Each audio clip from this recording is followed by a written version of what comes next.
Right, welcome back to the S-StarTV podcast. It's been a while and I apologise for that, but it's been a crazy summer.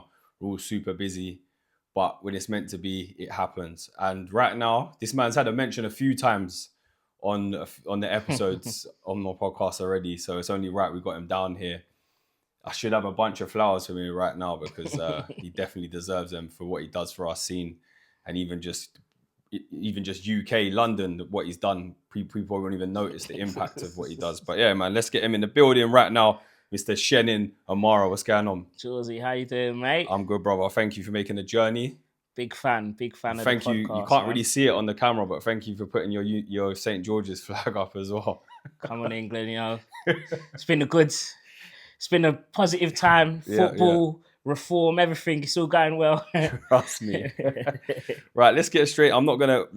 You obviously, I know you watch my podcast because you give me feedback, which I love and I appreciate that. I'm not, as you know, I never start off with, oh, so how did you get into music? Well, that's not what we do here. First of all, let's get straight into it. Let's talk about your three children, your three kids. House Passion, Asylum, back to 2012. Mate, let's start with House Passion. Yeah. How long has it been going for now? So we did the 12th birthday. 12th birthday. 12th birthday was in May. It was actually, usually it's in April, coinciding with my birthday. But the way certain, dates and things fall, for the first year, I didn't do my personal birthday party. I think it was like my first time having done my personal birthday party since like 2007 or something. Oh, wow. So yeah, it was a bit different. No birthday for you this year. Yeah, which is fine when you get tactical? To my age. Yeah, I was going to say, is it tactical so you don't age? Absolutely. Well, what can we say? It was nice though. It was nice. What, did you just actually get to have a nice normal birthday?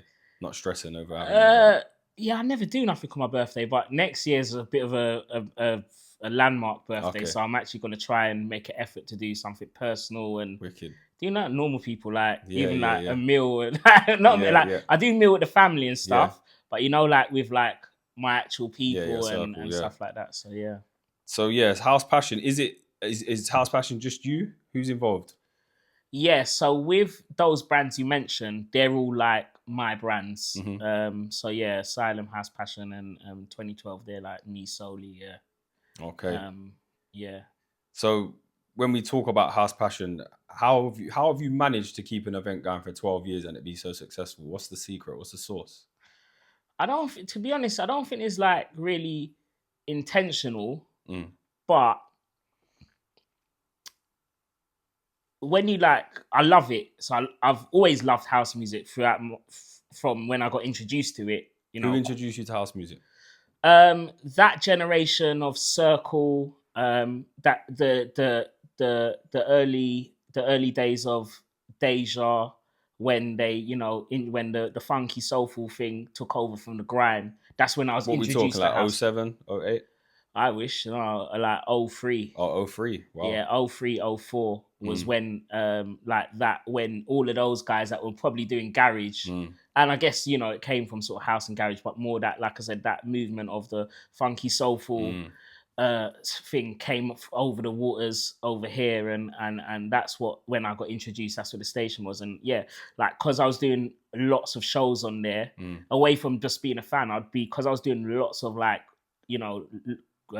marathon shows, breakfast shows and all that, I'd always be playing like 20 minutes, half an hour every morning of funky soulful house and the Afro stuff that and whatnot. But yeah, I've always liked it. But then when I started House Passion, it was when I noticed a trend with the events I was doing prior to that. So for a number of years I was doing other events, like multi-genre, urban, maybe funky, UK funky, etc. When I was doing that stuff, I noticed the trend of this new generation of house raver that was younger, that whole move, that sort of thing. And I was like, I could see that my ravers were into that music. And I was incorporating that music I was incorporating how that sort of deep house stuff in my R&B bashment raves in room 2.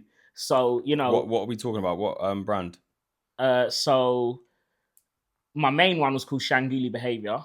That was like my baby.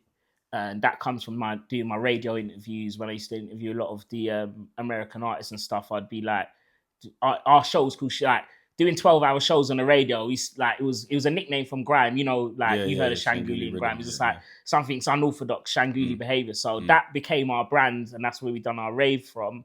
And then I started introducing, like I said, the house into the room too.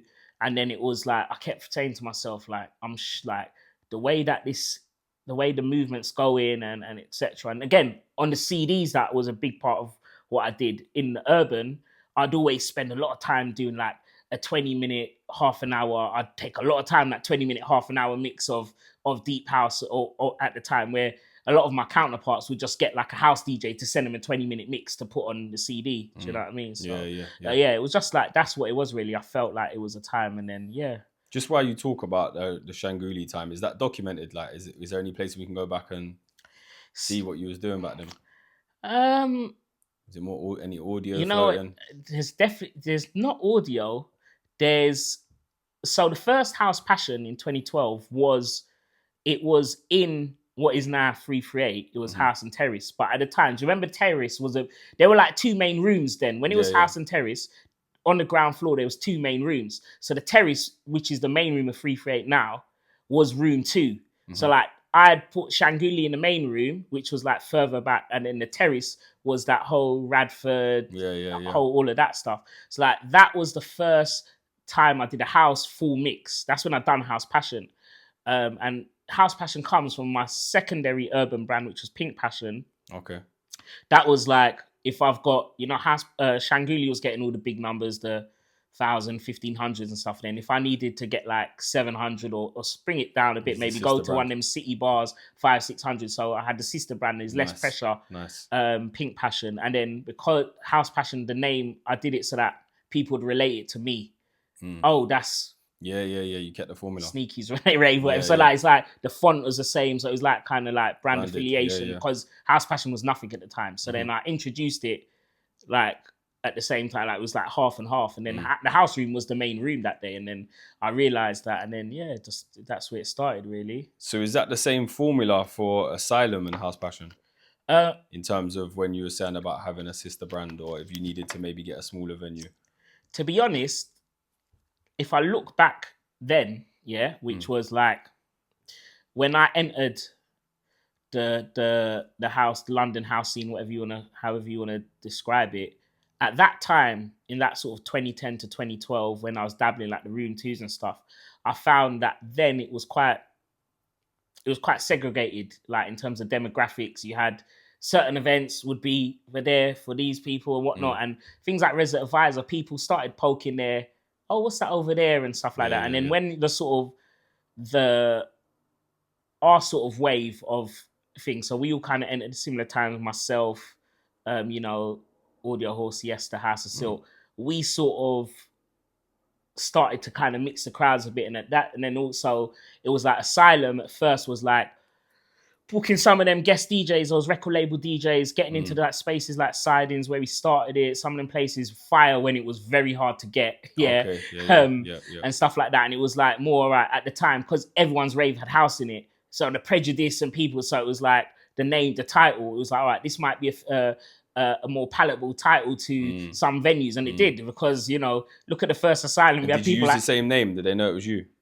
When you was doing that, when you was like contacting venues and I mean, it wasn't that deep in the sense of like, they're doing it. It has to be that deep. No, it is very deep. A lot of deep stuff. We're not here to just do loads of popcorn. A lot of deep stuff. But I think at the time, maybe because I was quite fresh to it, and also like all the previous stuff I'd done was under my old DJ name. So like I'm trying to think when I started, because when I started House Passion, it wasn't Shenin Amara. I wasn't even a house DJ. Do you know what I mean? I was going under my other name. I was doing the mix CDs, but I wasn't. The first couple House Passions, I played in room 3, not in the house room. Do you know what I mean? So when I done Asylum, like I said, some of the people like Crank Brother, I don't know how willing they'd be to play for us today. But I'm saying that like it was me kind of us experimenting, looking at different things, and it did bring in a different crowd. But then as the years progressed, we all of us, everyone who's a member scene and whatnot did different things and different. So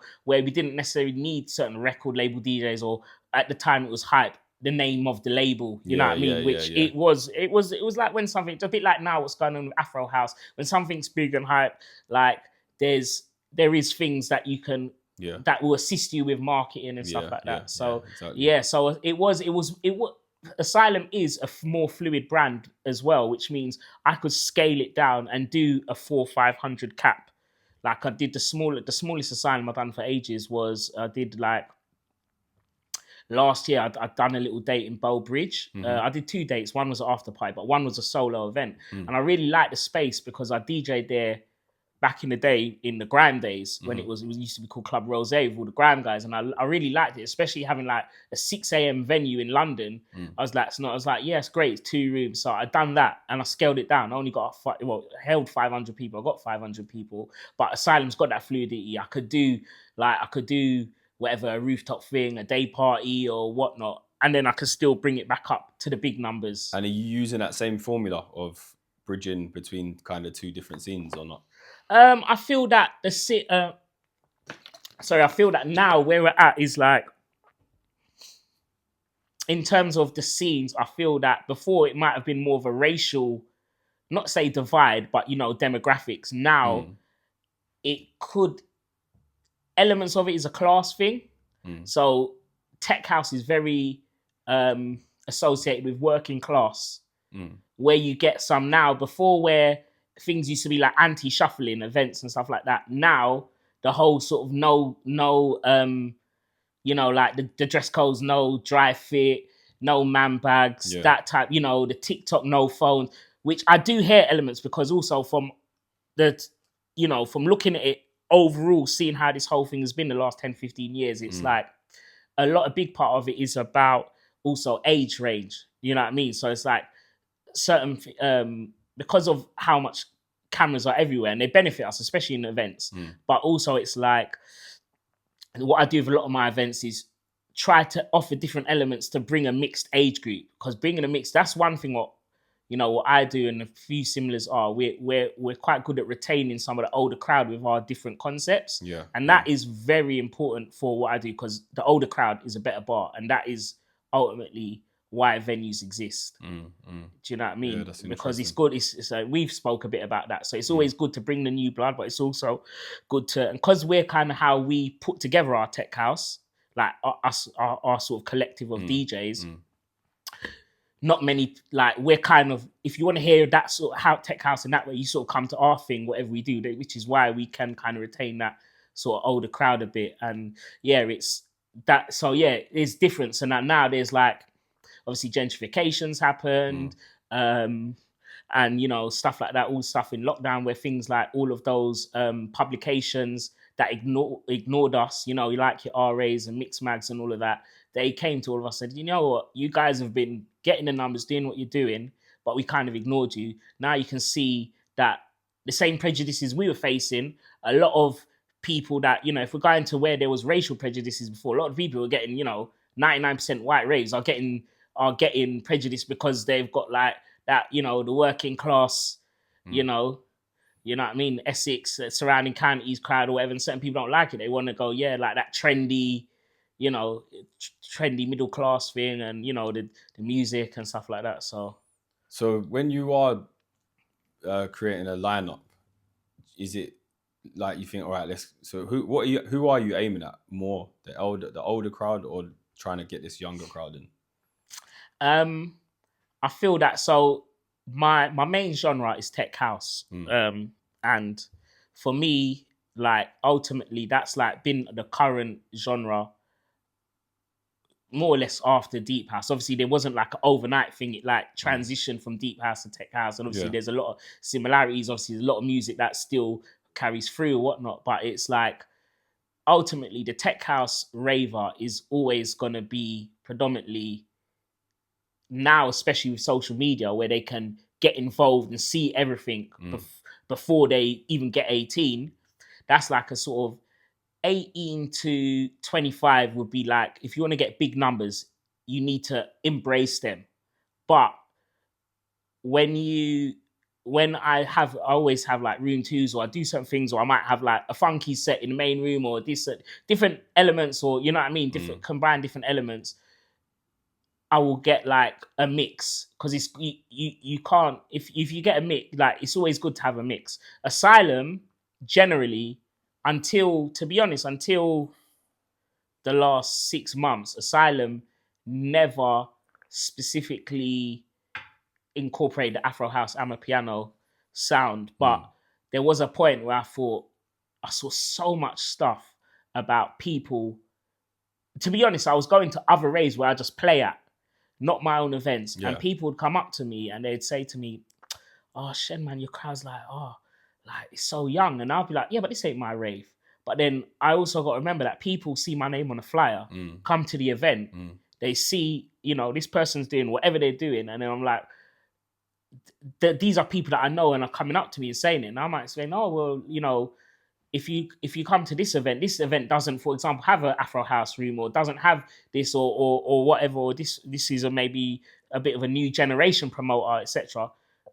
Certain people ain't gonna look into that small print. They just don't come no more. Yeah. And then that's where some people, the whole lockdown thing sped on some people into retirement or part retirement. Yeah. Do you know what I mean? Where they might... You know what? When I'm out and I ever think like that, or someone says that, I think, yeah, but this is their time though.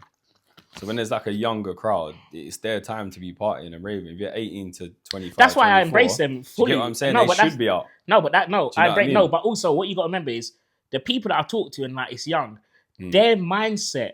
And till I talk to them for 1 minute, and they'll be like, "Oh yeah, in 2012, 2014, I was 18, 20. But they don't look, they don't grasp that side of it. Because when they were young, they don't, do you know what I mean? They don't think, olders might think that about them. Do you know what I mean? It's like the circle of life. But that's in a kind of a way, like it's, like when you quickly said it earlier, like the anti-shuffling, shake cutting, all of that.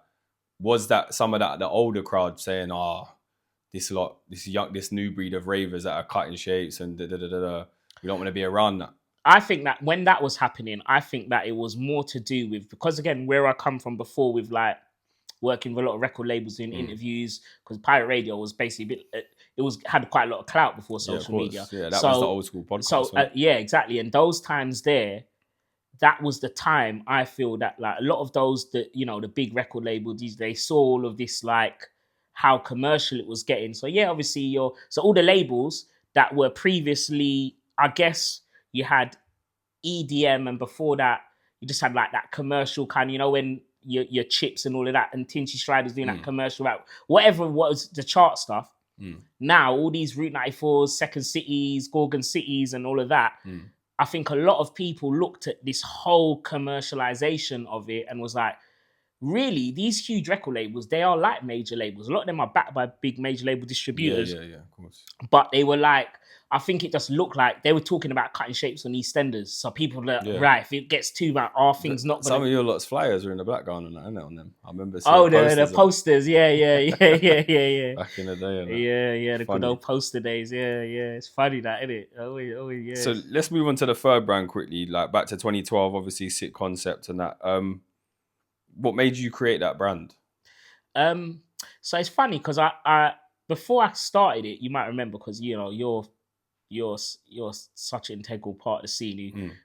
I'd use this little part, say you don't get your flowers enough as well. No, look, these have all been given to me. These plants, yeah, my mum would probably love these plants you got here. But you would know that before I started back to 2012, there was a few raves I did maybe 18 months before, where I did a 2012 or like a 2012 set in the rave type of thing. Of course. And the thing is, it's funny because the brand's developed. So I started it in 2018, which was that sort of when the whole Salado and I guess early Fisher, that sort of thing, and Tech House, it was getting like the Americans jumped on it. So then there was a lot of flat with Tech House, and it was quite same. If people moan about Tech House now, I feel like there was a lot of there was a lot, I don't know, it was just like, it wasn't as to me, it weren't as musical, and a lot of that, even though our scene kept a lot of them songs going, but I thought, you know what, there's so much songs that don't get played. you're gonna hear your Mind Your Steps and whatnot. Your top, but there's so many of the top 10 that don't get played. So I had that idea. So many anthems from back then. Yeah, so because it was 2018, the first the idea was 2010 to 2014, which is still quite a range. If you think about like 2010 to 2012 was like the start of Avalon to Aquarium and stuff like that. But then all of like the 2012 to 2014 was like your whole sort of hidden Vauxhall Coronet time and whatnot. So it was like an idea for that, just for that music, like so much music that doesn't get played and so much good music from that time. And then how years have passed and the brand's grown, I've now officially made it 2010 to 2015 because really there was a lot of deep house, and because, you know, as my resident, one of my two residents, you and Carlos Aries, like two of the best DJs for that music. Totally, like I can always rely on both of you. But anyway, I thought like, there's like now in the 2012 set, like a 2012 rave, it's like Back to 95 isn't just 95 music. So it's like that 5. Now when we've got the 2015 year, like there's so much music. So now it was a big year as well. Like, people in our scene as well. Definitely. I mean, a lot of producers made some crazy tunes. Definitely. And for me, it was like, the reason why I didn't really do that is because I started in 2018, which is just like me doing like me doing back to 2020 now. Do you know what I mean? Nah, the year's not perfect back to 2020, but like the way the year's perfect you picked though. That's the perfect year that you picked. So it was, and it was for me. It's when I started House Passion. It's when I said, you know what, I need to go for it. Instead of having like a couple of the Radford, put the big lineup in, put them in, get like push it, do the whole thousands of pounds on CDs. Do it and so it's like kind of it's got personal touch for me as well. Wicked, man. Just what would you say is your biggest brand? House Passion. House Passion is my biggest brand. As it's been going for 12 years, what's the ceiling? Like how do you progress each year after year, or do you feel like now it's at its ceiling, or do you think you can still keep it growing and pushing further? I guess for me, the way that I run the brand and where it's like just myself, and I'm also, my big passion is DJing. Like I started events from being a DJ. So it's like where I'm quite a lot of people who are promoters are like, their aim is to just be that promoter to get as big like Live Nation or whoever, whatever. And they're not an artist trying to be an artist, a DJ as well. So for me, I feel like I probably could have grown the brand. Like I've had lots of opportunities out of London, abroad and stuff. A couple of things that were meant to happen. I spent 18 months planning a festival in Malta. I had all of the brands, all of the London brands, all of us, and it went really well. And then obviously it was meant to be summer 2020, and then it took such a toll on my personal life. I looked at my partners around the table, like only I don't think none of my actual investor partners, like the shareholders, were DJs. Do you know what I mean? And we're having meetings every day, like 2 times a week for like 5 hours at my studio for like doing stuff. It was Malta, so it was before anyone had been Malta, like how it's used now. And like I was sorting out shuttle, like there was no infrastructure there. They had no Uber, no shuttle buses or things like, and it was just so much. I was like, you know what? For me, I'm more on a push. I'm more like in London. Also, I have to have someone that I can trust that is like got my work ethic in the Midlands or up north. And it's a shame because I feel that there's not enough. Like I feel there was something missed where us lot that was doing, because a lot of people look to London. So much people come from out of London to our raves. And in that era when we were doing, when my DJ career started to progress, Shenin Amara or whatever, it was like we was playing up north in the Midlands a lot. And an example of where that was sort of neglected, if you see like, the incredible things Continental GT's done with Steppers, which again, he has a variety of music, a lot of upfront tech house, but again, a lot of the DJs and the way they cook it up, like the music and how the raves are, is similar to like our thing in London. Of course. And he's getting incredible numbers, and it's like some of the, there was times we was up that motorway every week, all of us, like us as a scene, and then it kind of just went off. So I feel like if I maybe did try and do stuff out a bit more, maybe it would have something, because it's something would have dropped. So like, I'm happy still being able to be relevant in London, because it's hard work, man. It is hard work, honestly. Like, people I look up to, so many that aren't really doing it anymore, or maybe slow down and stuff. And I feel like, I wouldn't say it's like a ceiling, but we've got all of that, what I spoke about, and all these clubs closing down, the whole backdrop of the pandemic, all like nightlife, hospitality in general. You go talk to any type of hospitality, it's, you know, the all of these inflation and all these mortgage rates, everything. Like, there's a lot, like, staying at the level we're at, it might just look like, yeah, we're all getting the numbers every week in, week out, but maintaining that is harder than it ever has been. Do you know what I mean? And I would like to expand, but I more would like to like just kind of expand my DJ career, kind of to do more like out of town, out of, you know, more global stuff again. Because really, how do you juggle, because of the number of brands you have, and then obviously, like you said, you're a DJ.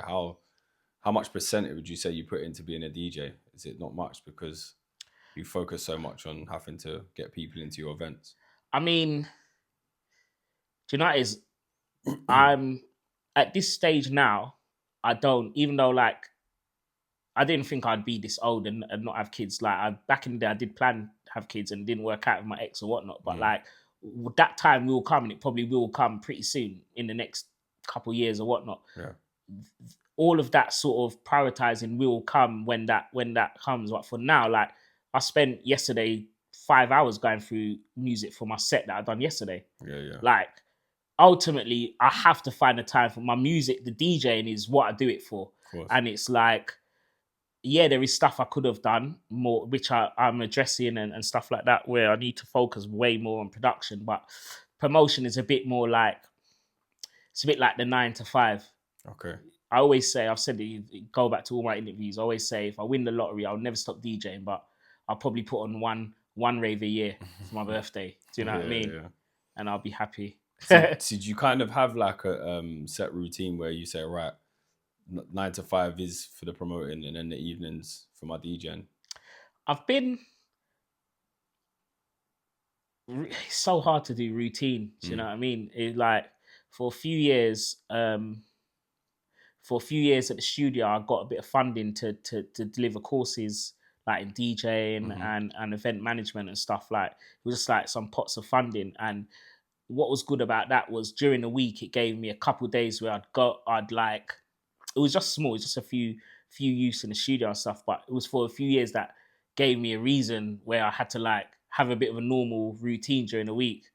But yeah, it's hard. It's fighting it all the time, man. It's hard. Sometimes I just like, all right, it's going to be crazy the weekend, catch up on my rest Monday, Tuesday, and I have like tasks of how much, like, all right, this much assets, try to do this, all right, get these event pages done, or these promo assets, and, you know, stuff like that. So it is good. I do feel good when I get it done in that sort of regime. Like, yeah, get up 9 o'clock on the emails, getting all of that done. And then sometimes I'd have like a list of things to do, and that will get moved over to the next week and the next week. So I'll be thinking, all right, yeah, I'll do this until 9 p.m. and then at 3 a.m. I'm still editing that reel, because when I leave tomorrow, I'm not coming back to my laptop. So I need to have all of that on my phone to push out over the next few days. So yeah.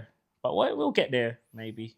Just while you was talking earlier, a minute ago, something popped to my head. Do you think you was the last promoter doing the CD runs? Because I didn't see no one out. I'm not sure I see anyone out last year on the CDs. I think Hot Stepper was when he does. I think officially. Who's it officially? Because you definitely. I say officially the last person to do the CDs was definitely Hot Stepper. Okay, so yeah, because I did see him outside. Yeah, got to give Hot Stepper his flowers, because officially he was first as well. Oh, was he? Okay. Like in the no, not in house. In when we was all doing like the urban thing and all of that, like you know, people's taking our CDs, selling them in Sunday market and all of that back in the day. What, the mixers? Yeah. So like, what market? Hackney, the one where Olympics is, where DEJA was. Yeah. No, Club EQ. Yeah. So and the Wembley markets, Holloway, like people it was what they was doing. But for me, it was, so pirate radio was such a big thing for me. It was like, it was just everything. Like, and there was no money in it, but you know, obviously it started DJing and stuff. What happened? The CDs took over pirate radio. So where people, I used to bump into people all the time, like, oh, I recognize your voice from radio. They used to recognize my voice from CDs. And then like, when I moved into the house scene, I put that element of like crazy numbers. Because when we was doing it, like, say 09 times or whatnot, 08, 09, 2010 and stuff, in the urban world, like me and Hot Stepper was doing the crazy CDs, them like, you know, like 10,000. It just, there wasn't a limit. You just do it. And we even got the factory, like my old DJ partner Schizo from back in the day, who used to do all the everything with the radio stuff. He actually had the idea of going to one of our suppliers and saying, you know what, you get us a CD, you can burn a CD for us, but would you offer the service of burning a CD and packing it in the case with a flyer so that we just pick up a box? And then our old supplier done that. And then the shops that everyone used to go to in East London, we got them to do it. So then they had like some factory service where they had like these guys, like their families, like you see a woman. Why didn't your friend just make that himself? Who? The guy who suggested it. He should have just bought the CD burner and then. No, we had the CD. I've got 5 CD burners in my. I've got 5 11s in my house. He changed the game though by making. Because it was a time in the day. No, because it was a time in the day. Because we still, even though we was doing the CDs, we still had to do all these other stuff like. Yeah, but that's when you build a little company. Yeah, but what is 16-year-old? Yeah. Do you know what it is? We pay. So we would say like the CD would cost us 15p or something. We pay like an extra 5p for them to pack, and then now you've got the box. You go meet them with the box, and then it goes straight to the rave. Do you know what I mean? So yeah.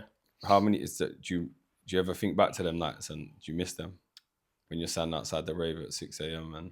No, I still got a street team doing the flyers. What about you? Sometimes I've got to do it myself as well. Though. You was that guy, bro. Everyone knows. Yeah, no, I hated it.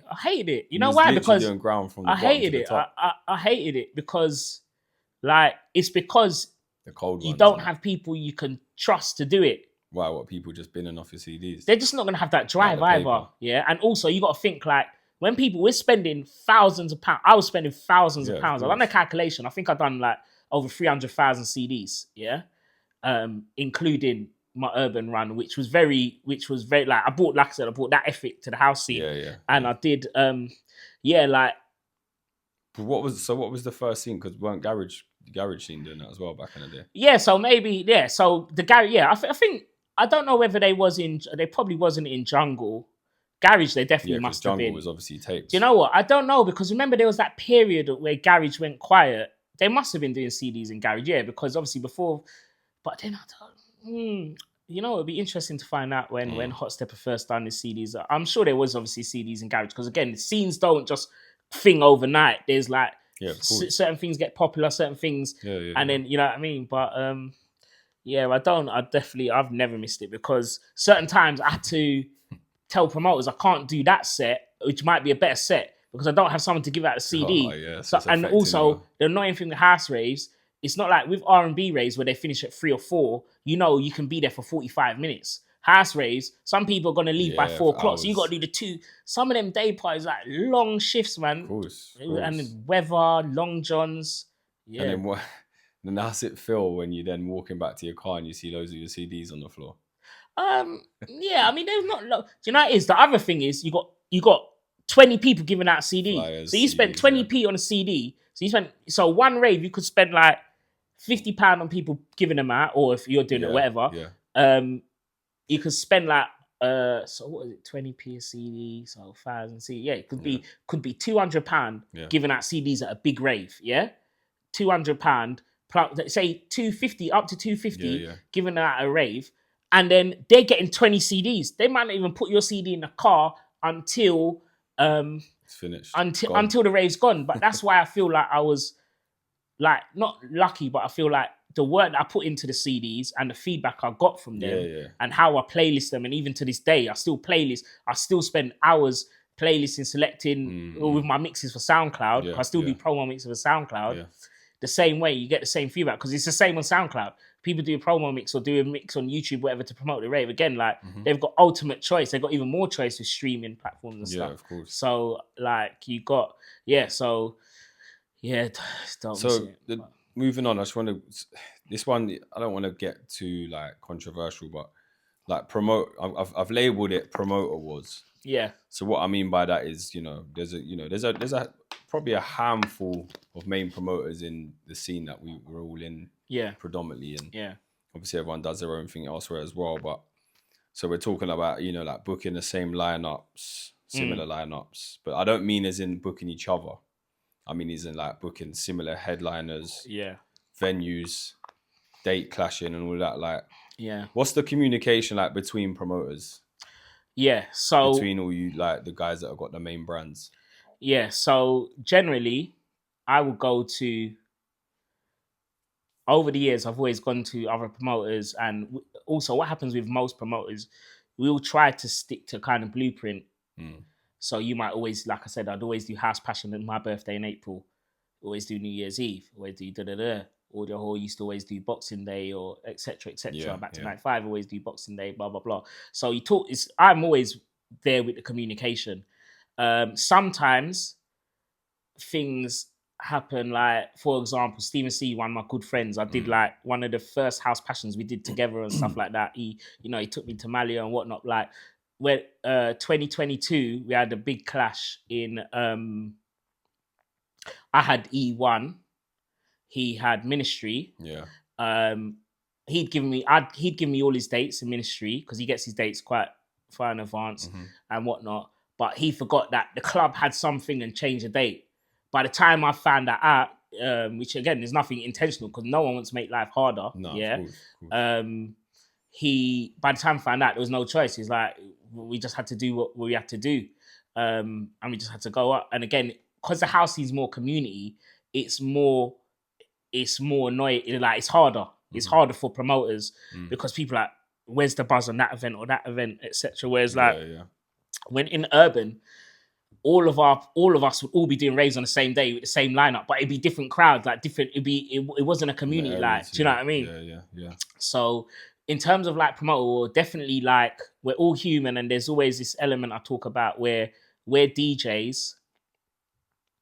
So we're a bit like a relay team, but also we want to be the best as well. Of course. Do you know what I mean? So it's 100%. Like you look at the Jamaica relay team, cool, they're going to smash it out of the park, but they also want to win the 100 meters as well as the 4x100s. Do you know what I mean? So there's that stuff. And there's obviously like disagreements and like opportunities and stuff like that. Things happen and there's less venues, less dates. So like now the way that nightlife is and the venues are and whatnot, it's like when we was all clashing in before I done house music, it was like you had to get what you could get.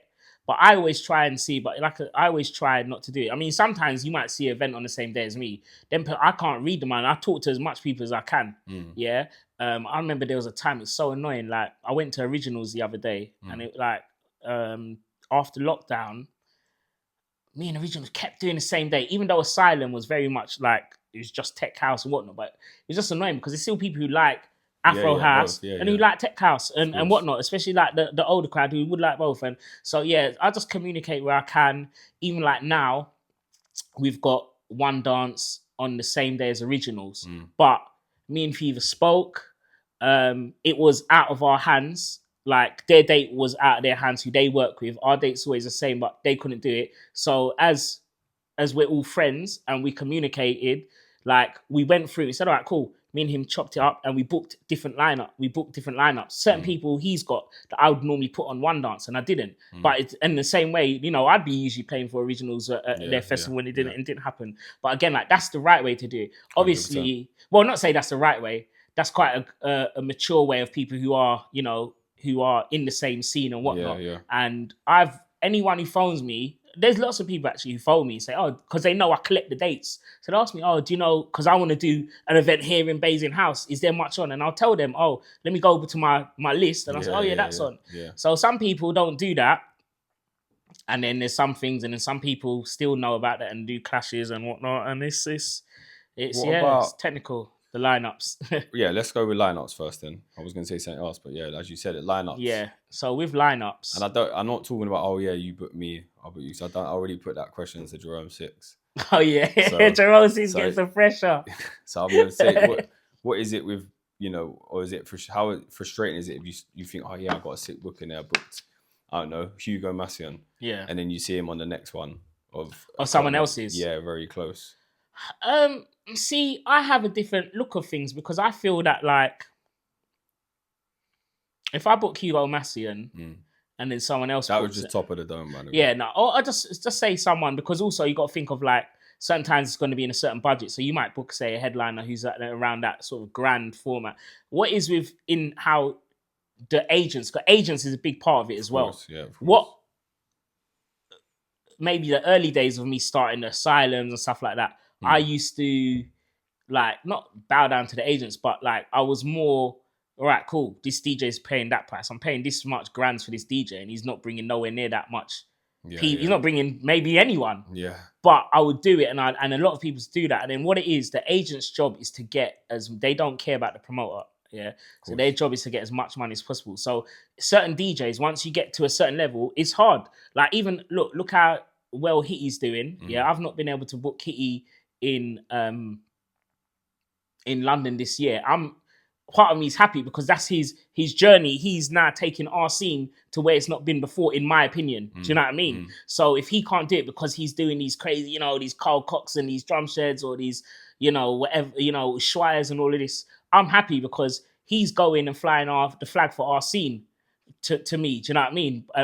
I still do events with him, so I'm lucky. No, I was going to talk about Hitti, but we can talk. Yeah, but I mean, so with lineups, it's like someone's going to be popping. Someone's got a popping tune. Like Enzo is burning. Before he got to that, he's on big money now. Yeah. Before he got to that level, everyone's trying to get him. Like that's just how it's going to be. Someone's popular, you're going to get him. When Hitti was popular and whatnot, like people are going to get him because it's what's popular, what people want, and that's what the same. When you're saying booking the same lineups as well, like you could say that. Yeah. I've always been one, like we always have banter about Amara Academy where I put certain DJs on. Maybe I put less DJs on now, like new DJs, than I did pre-lockdown. But then when I was in Fine Lightbox, I had 4 rooms. I'm in ministry, I had 4 rooms, and I had like 3 rooms of Tech House or 2 rooms of Tech, you know what I mean? I've got more room, and Fine Lightbox used to go to 8 a.m. Now if I'm saying egg with 3 rooms, but then one might be for Amapiano Afro House, or do you know what I mean? Or I might let one of the rooms, I might let one of my, one of the upcoming promoters host, and then they're going to bring their DJs in or something. So it looks like, oh yeah, but you've got to do different stuff to like keep the flavors going and get the numbers in. So I just look at like, if you're saying that, oh, someone's saying, I could go through all of my lineups, just say since lockdown, I can still show you, look, I've put this person on and whatnot. And it's like, also, you got to get raver feedback. There's DJs that I might not be on other people's raves because maybe their crowd might not, might not like what I'm doing now or whatnot. So there's certain DJs that don't work on some of my raves and work on other of my raves. And then things change as demographics change. People get a bit older. Like if you think about it, the people that were 18 in 2020, they're looking at like 19-year-olds, 19, 20-year-olds saying they're young. Do you know what I mean? So it's like, it's just it's a conveyor belt. So and I think sound evolves as well. So and I always say, like, I feel that sometimes there's a bit too much moaning, on my opinion, on like your kind of the cliche of that kind of Facebook status moaning and all of that. I feel like it's not about throwing shade or anyone, but I feel like if you actually see what we've got to do to get the numbers, like you don't, maybe in 2014, like the first, like you can't do what I did in 2014 in the sense of I started the first Asylum and I started a brand. The first rave was a 25 grand break even. Like, let's do this rave. I need to sell £25,000 of tickets to just make my money back. That wouldn't even cost me. I wouldn't even think like, I wasn't thinking, I might lose a few grand here. Like, right. So what's the difference between then and now then in terms of why? Well, there was a peak. Like, so to me, the peak of like house, like the deep popularity, like when the deep house, or prior to the deep house scene, house was an older thing because it was house and garage, and it was like funky, soulful house. It was like the garage crowd started like in funky house and soulful house, Afro house and whatnot. And then, there'd be more dress up. Then that whole trainers, younger, bricklaying culture, that came in. And then that was there for a few years. And like I said, I think I'm moved on from my point, but the record labels, when all of the anti-shuffling thing, the record labels were all trying to sign that next DJ making hit, because they just make a tune, they got their USB, the record labels got no cost, they could tour around the world and whatnot. So like that was there. Then what happened after that scene is the Stormzy Skepta thing came through, and then the UK and then their forefront, and then you started seeing that like your We Are Festival started putting like GRM daily stages and having your Fredos and all of them. Do you know what I mean? So it's like that era is not now, but people still love house music, dance music, all the different things. I feel like you should be a politician because I just answered you one question. I just waffle. You just answered something completely. You started on it and then you just went completely all the way over there. Yeah. But maybe I should be a politician, but I'd have to delete my Twitter if I did that. I have to delete my Twitter. But no, I think it's with. Right. What about this then? What about venues? Because I've noticed there seems to be a pattern, and as one of the guys who has brands and stuff and events, you need to tell us why this happens. So let's just say, for example, you're using fire, then the next promoter starts using fire, then another brand starts using fire, then it moves on to egg, then everyone's at egg, and it gets saturated, then everyone's at Lightbox, for example. You know what I mean? Why is that? What's going on there? Well, there's two angles. One from the venue, they would say, all right, they might not be sure about doing maybe my event or someone else's event. They do it and they're like, hold on, this is good.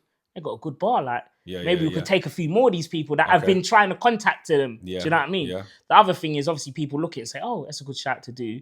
There's such a lack of venues. Yeah, you look at that Vauxhall place where there's 8 super clubs, 7 super clubs, 8 of them, all in that little thing. Now there's like 1. Yeah. So there's choice, and when you go for late night venues, it's even worse. So when people do that, like when I first went in Egg, before I'd done my first rave in Egg, I DJ'd in Egg like twice in like 8 years. Now I've done about 100 raves in there. I'm not done 100, but I do about about three raves a year in Egg, for example, three dates a year in Egg, etc.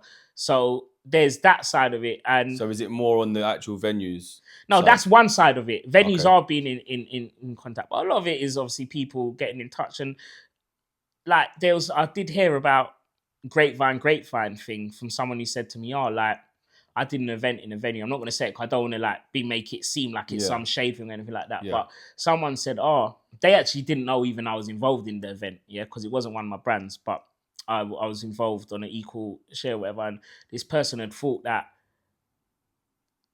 my partner was copying what they're doing. But that venue had been on their case trying to get a date in for ages. And also, so he'd had this date for time and it'd been on him to do this date. And he'd come to me. I said, this is a project that can work. It's a different venue, we'd do it, blah, blah, blah.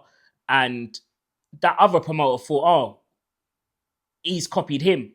What, meaning the other promoter had the venue? He had the venue. His event was before it. Yeah. But that club had been trying to get my partner for ages. And we playing hardball. Not hardball with him. It's just like, you're offering us a rubbish deal. Like, we're getting so much better deals from more established clubs and like... Walk-ins and stuff, like, it's just this sort of rubbish deal. And then when it made sense and we did it, and again, I was like, let's do October. Obviously, they're like, do October. Dude, the other day. You know, I'm not going to be too specific to think what it is. Yeah. So it's like, people also, if there's not communication, people are going to think something. Do you know what I mean? Well, let's build a little scenario then. Let's just say I've made an event. I've booked a venue. No one's used it. And then somehow you're there next week after. Is that because the venues thought, okay, let's start contacting promoters in this sort of scene, or how does that work? So what certain venues used to do, and they had more freedom to do when it was a more thriving London nightlife, is places like Coronet. When I would do a date in Coronet, I would get loads of dates. What they'd say is, all right, they would have 3 drum and bass promoters, spread them out for the year. So they might all have like 2 dates each. Yeah. So it'd be like every 2 months there's a drum and bass rave and stuff like that. And there's venues that would do their due diligence like that. But some venues, they're like, so I think what it is, some venues where they're just like electronic venues, like E1, Egg, Fabric, Ministry, they're like electronic venues, predominantly house music, obviously full spectrum of house music, underground, whatnot. And they might book in a date and they don't understand that our scene's more community. Do you know what I mean? So a bit like you might say, like, it's a bit like, for example, if like there's crossovers, like we get a lot of, a lot of people that go to like your Love Juice and Boat Clubs come to our events. But for example, if you had like La Fiesta, Boat Club, and Love Juice 1 week after each other, it's a bit like having, House Passion, House of Silk, Audio Hall 1 week after each other. But the venue booker might not know. They got to fill their dates. And they got a pressure job. Yeah. Do you know what I mean? They're like, I could never own a venue. So there's that. And I just think it's all people thinking. But yeah, of course, there's stuff where like people will copy. And I always know once I put a venue out, people are going to holler them. And then sometimes you might say, all right, cool. If you're using a new venue, you might say, all right, you're going to get loads of people shout you. If you're going to put anything similar, like similar lineups, I want to have it some space away. And sometimes they listen, sometimes they don't. And it makes it harder on both promoters. Yeah, because the venue don't understand. You're going to lose out because people don't have infinite money to go out. And I just think all of that so much of it, I've seen all your podcast episodes. And a lot of the time that people talk about certain politics, I know it's miscommunication. Like, full on. I know some of it is full on straight popcorn, get your floss and toothpicks, like it's just craziness and all of that. But a lot of it is people making assumptions and not communicating and stuff like that. Do you know what I mean? That sounds like relationship advice. Yeah, it's fair play. I used to do a relationship talk show on the radio. Yeah. What, late night one? Yeah, with the slow jams and all live that. call-ins. Yeah. Sick. I think I remember hearing something like that on Top actually. So yeah, you might be the originator of it. Because I was in South, so I didn't really. I was on Top, Was you? I used a show or? Yeah. Oh, is it? I used to have my show. Yeah, where it was when. What one did you go? Where was you? What station? So it's funny because it was when I was managing a nightclub. Yeah, it was weird because this nightclub it was IFBA. I don't know if you heard of it. Yeah. So I remember you never let me in, but when he tried to take my date away. And then ended up, after I'd done my first rave, I ended up like running the diary in there, yeah, like running it. But so I had the office here, so I used to go there and I'd do my radio show every morning from the office. And so I do the radio show and still like be answering emails for dealing with promoters. So it was when do you remember when CK Flash and was it Commander Dean? One choice. No, when they was on Top. Oh, okay. Like, it was like all three of us was on in the mornings. Okay, so big up Sui for that. Yeah, on Top. Yeah, it was sick. Yeah, it was good. One did you, where was you though? What one? No, it was broadcasting live. Broadcasting from the office. I was in IFBA, they were broadcasting, yeah. Obviously, we was over in East. Yeah, that's what I was asking. Yeah. Fair enough. So, yeah, never went to the studio. But, yeah, I did big up On Top. They was about from the Grime days. Yeah, man, big up On Top, massive. Just last couple of things on like the promoting side of things. You put on a free event, was it last month or the month before? At E1? I was just wondering, what's the pros of being a promoter and putting on free events? Right. So what it was, that was or with, in general as well, not just that was a few months ago actually. That was in I remember that. So how that works is if you do a free event, it's free before 12, but the amount you see how much people get in there before 12, it's a big amount of people. Yeah. But what it is, when you do events full time, like a bit like you do anything, if you're gonna build a house or something, how much profit you make, it depends on how long it takes you to build a house. So if I do a normal rave that takes like 3 months, 2-3 months, you're gonna ideally I would be happy with this much income or whatnot. You never know what it's gonna be. Yeah. But if someone comes to you with a last minute date, okay, then say, all right, you got 2 weeks to spin it or 10 days to spin it. Like, you know what? I'll be happy to make a week's wages. Yeah. Do you know what I mean? Sometimes the DJs who I book a lot and people understand what I'm doing, so they help me out with rates. But it's also you get like the ravers appreciate it because obviously you do a lot of events that aren't free, so it means a chance to come out. So it's just it's like that.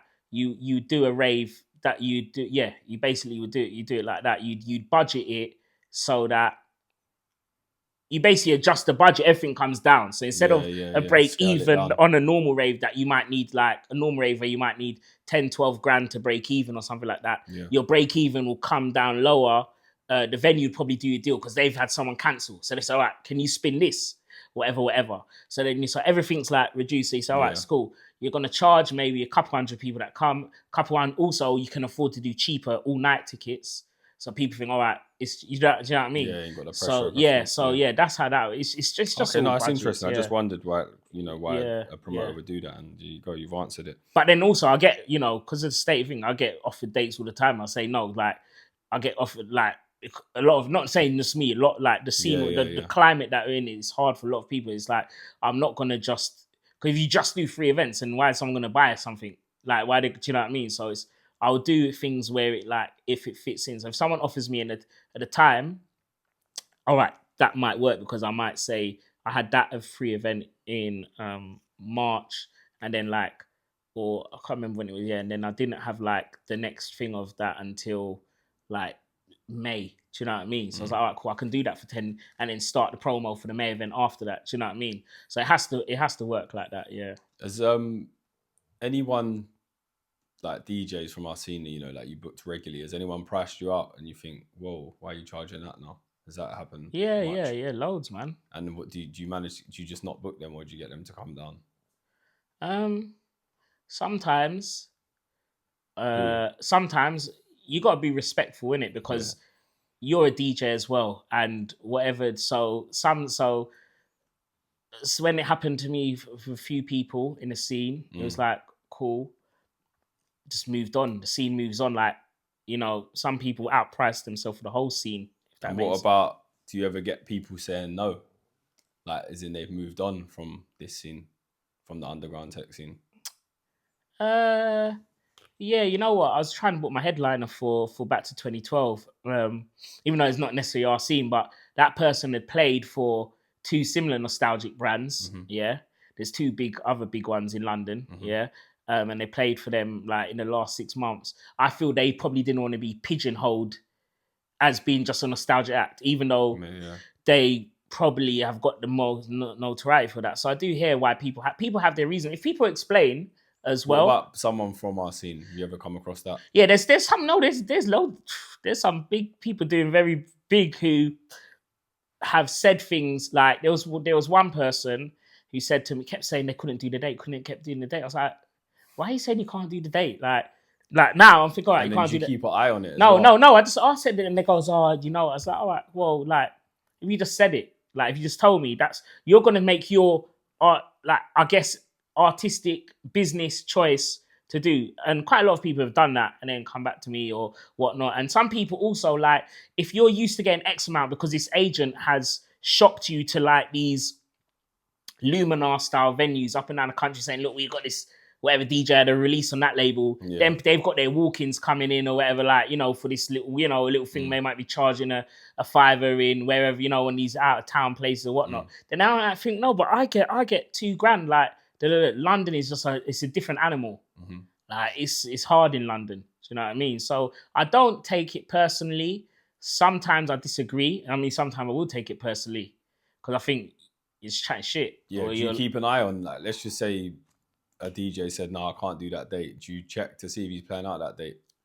No, because they would normally say, they normally would say, quite, because also a lot of it is about agents, and obviously people have to have exclusivity and stuff like that. Like, they can't play in. But yeah, in terms of people in our scene where it's not like that, I guess I haven't had it that much really. I've not had it loads like that. There has been a couple people that I've tried to maybe book pre-lockdown, and I can book them now, and I wouldn't even have tried before lockdown because I know, right, they look at our thing in a certain way. Do you know what I mean? But it's also, for me, it's about the music. And now, because of all social media, like, we're able to now get a DJ or whatnot, and our scene might not care about him, but you can promote that DJ with the assets they got, whether it's their music, like them DJing, other people playing their music, seeing them get support. Like, you can use those tools, push it to because then it's someone different as well. It's good to make your lineups look different, especially where I got like, for my brands, I've only actually got 2 official residents in any of my raves, which is you and Carlos at Back to 2012. But there's basically people that are part of the furniture that are always going to be there if they could do it. So then I've always got to have that staple. Huh? Who? In Six. Jerome 6. Who else? Jerome 6. So Jerome 6, DJ S, in the house, ladies wise, Jada, she's been with us from the jump to, it's just there. There's quite a few. I mean, like Amma wise, Pio, he's so good because he's versatile. He can play at a tech rave. He's known fully with the tech scene. He can do the Amma thing. So you have to have them. For what works for me is them staple, those names that work, that people like, those people that are working hard still.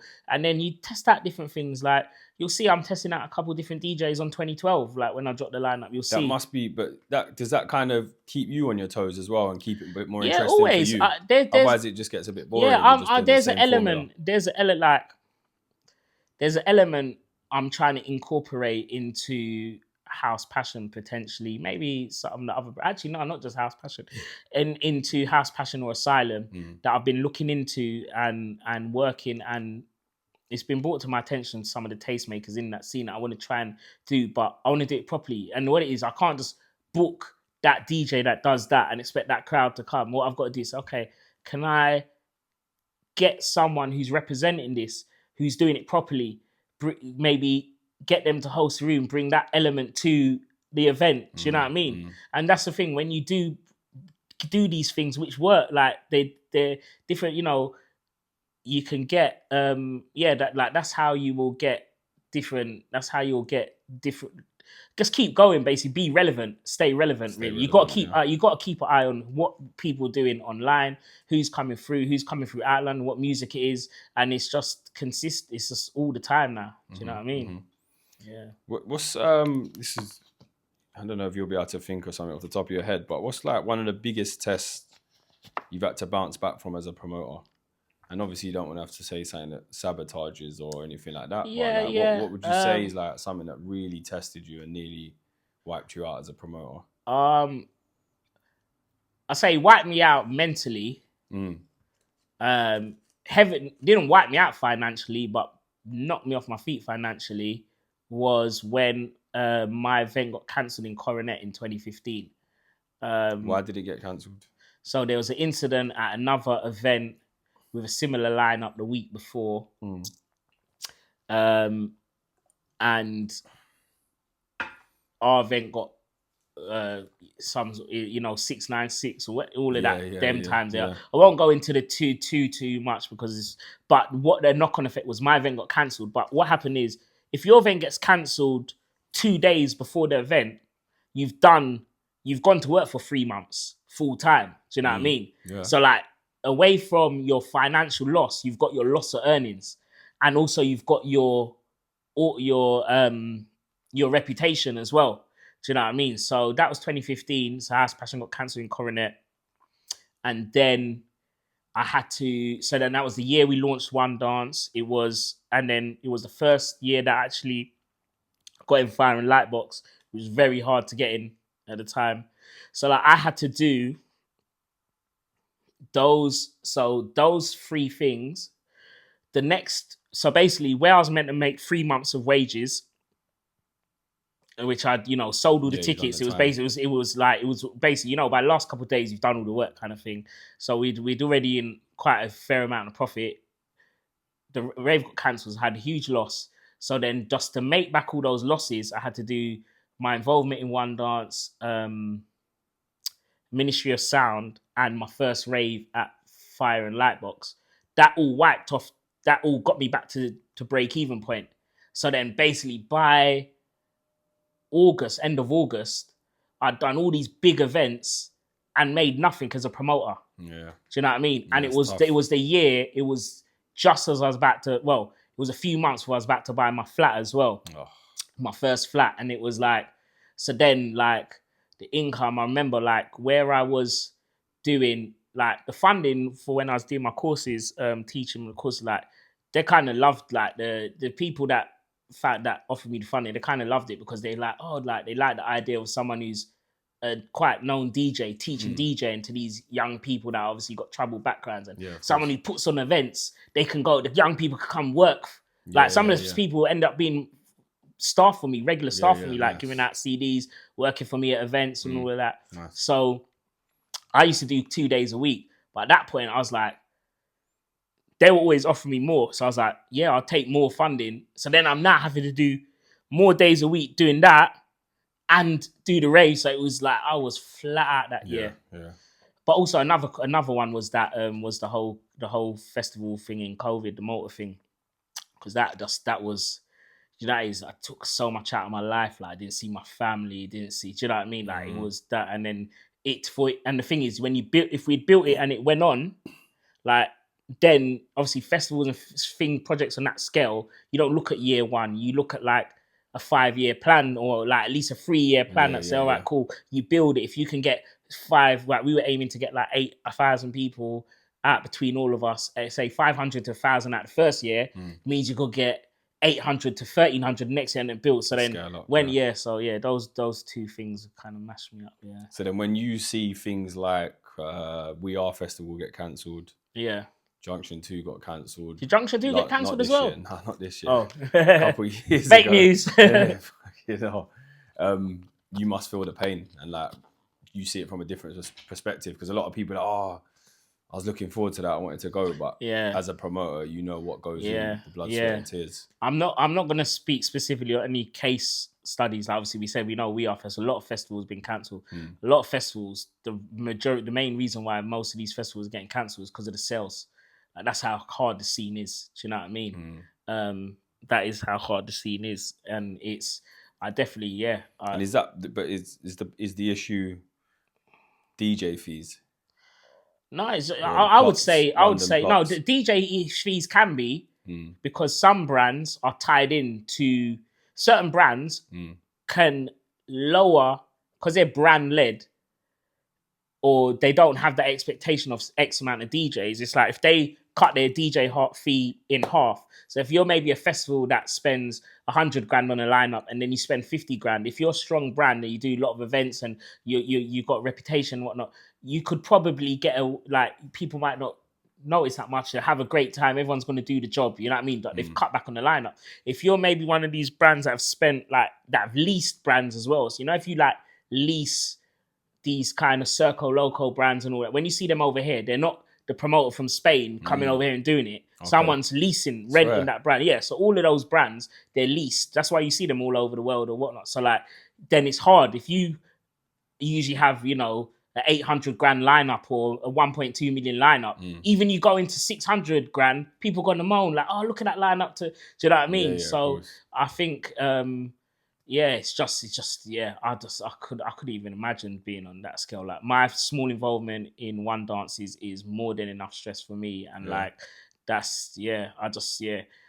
do see when I don't understand how some people even do certain things they do in the festival scene, because people come to me so much. People have come to me for 20 years trying to invest. They think it's like a money pot, like a magic money tree that does scale. I don't mind doing nothing. Just give me the money, give me double back or whatever. You know what I mean? Like it's just really it's not like that. It's really tough. I don't even like to be negative, but it's sad for the scene. Everything is sad for the scene. Do you know what I mean? Because there's less faith in things. And there's just less people. It might not seem it because you see the events at work, but there are less people out to. If you looked at a chart, it's probably like just a gradual fall. Yeah. Okay. Yeah. Interesting. Yeah. That's my perspective. How I look at it. But you know what? It's funny you say that, because I was speaking to some random guy yesterday, nothing to do with music or anything, and he was like, "Oh, people don't rave no more," and I was like, of course they do. I said there's a massive generation of 18 to 24-year-olds that are loving raving right now. Yeah. So I'm surprised that you say that the numbers have actually fallen. No, I wouldn't see what it is. When I say numbers are falling, I mean as I would say as the hospitality scene in London, the hospitality industry is it's been affected with certain things. You know what I mean? So certain, not just like club events, other types of events struggling. There was a point last year where like I was talking to student promoters from Manchester. The numbers had fallen. I was speaking to drum and bass promoters in London. The numbers are falling. Concert promoters, they were getting the numbers, but they have to bring it home right to the end. I just think people got less money. But also there are factors why people would go out less. Less money, but also like less venues. Like if before, but surely that would work the other way. Less venues. If there's less venues, less events, then there should be more people in each event. No, but also like it's like imagine now there was House Passion, yeah, and like all these guys just became Bitcoin billionaires and left the game. Everyone, so in the full spectrum of London tech house. So whether you look from the solid grooves side of things all the way to doing them crazy stuff, to like all the audio horse stuff, to all the, the Basin House brands, to all of that. If they all stop, then there's no scene. So like the scene gets smaller as well. Do you know what I mean? Like there's less people going around in I don't know, it's hard. I look at it, some of the people that I see, and that's what I really liked about like the last 2012, and I saw so much people I hadn't seen in ages. That last one we done in Egg. It's like it's good to know like you're seeing what I'm doing. You might not resonate with some of the other stuff I do. Yeah. And so, because a lot of people do resonate. A lot of them will come to House Passion because they maybe like the tech house, how I play, or maybe they like this Afro Amma thing, what's happened, and they'll be there. And then they like 2012, so they'll go to it. A bit like now, I'm going to play at Pioneer Plays tomorrow, which is more Afro house sound. I'll probably be playing more deep house sound because it's going to be more older crowd, and that's what resonates. When you see me at those types of events, that's generally what works in there. Do you know what I mean? Yeah. Do you feel like, because we're from like similar cultures and sounds and stuff, do you feel like it all has that grimy element in it? Like the sound, like deep house, tech house. Do you feel like it has that grimy? Not just, but you know what I mean? Like that London sound, even though it's a different genre. So where I look at things is like the label which was given Deep Tech, which was like, I guess you saying that London, that sort of, we'll just say who was big at the time, like flagship, like say like Audio Rehab Volume 1, which was a big compilation in that Deep Tech, at that time. I think it came out in 2014. Yeah. With the whole, when your Louis and Night Shifts and all that, if you go to that, so much of that music still gets played. But that was like, the London take on it. A bit like UK Funky was the take on the funky house scene. And now that, like, you see the UK Amma, like the London Amma, which people branded UK Amma, is like a take on the Amma piano scene. But like, I was heavily involved in that. But also, it was only for a certain amount of time. I always give love to those tracks and play it, but I would do, so for example, if I go play at Bezo's event, I would play more that sound because he likes it as a promoter. I can adapt, his crowd likes that, so I can adapt it. I might play music I don't get to play, but it's like for that crowd. But if I like, if I play at, say, Bezo's event in Egg, and then I maybe play at, say, House Passion at Egg, there's going to be a crossover. There's going to be a big difference as well. So it's going to be more, more driving tech house and whatnot. And that's like, I've moving away from that deep tech. I've always been like vocal tech house. I always love the acapellas and all of that. And like the acapellas bring the songs through. But I feel like, it does have that. It does have that. And I feel that staying to that sound kind of would have held back some of the stuff that we've all managed to achieve, because it's quite alien to some people. And some of the places I play in, I have such different audiences in front of me, and I can adapt and I'll do things. But you have to that's the job of a DJ, though, isn't it? So anyway. It's good that the youngsters who were very, were in primary school, some of them, when that sound was coming out, it's good that they resonate with it. But I feel that sometimes also in raves, like maybe you might have someone doing that set. You know what I mean? Yeah. Maybe early, where like the younger ones come, and then later on it gets a bit more commercial or whatever.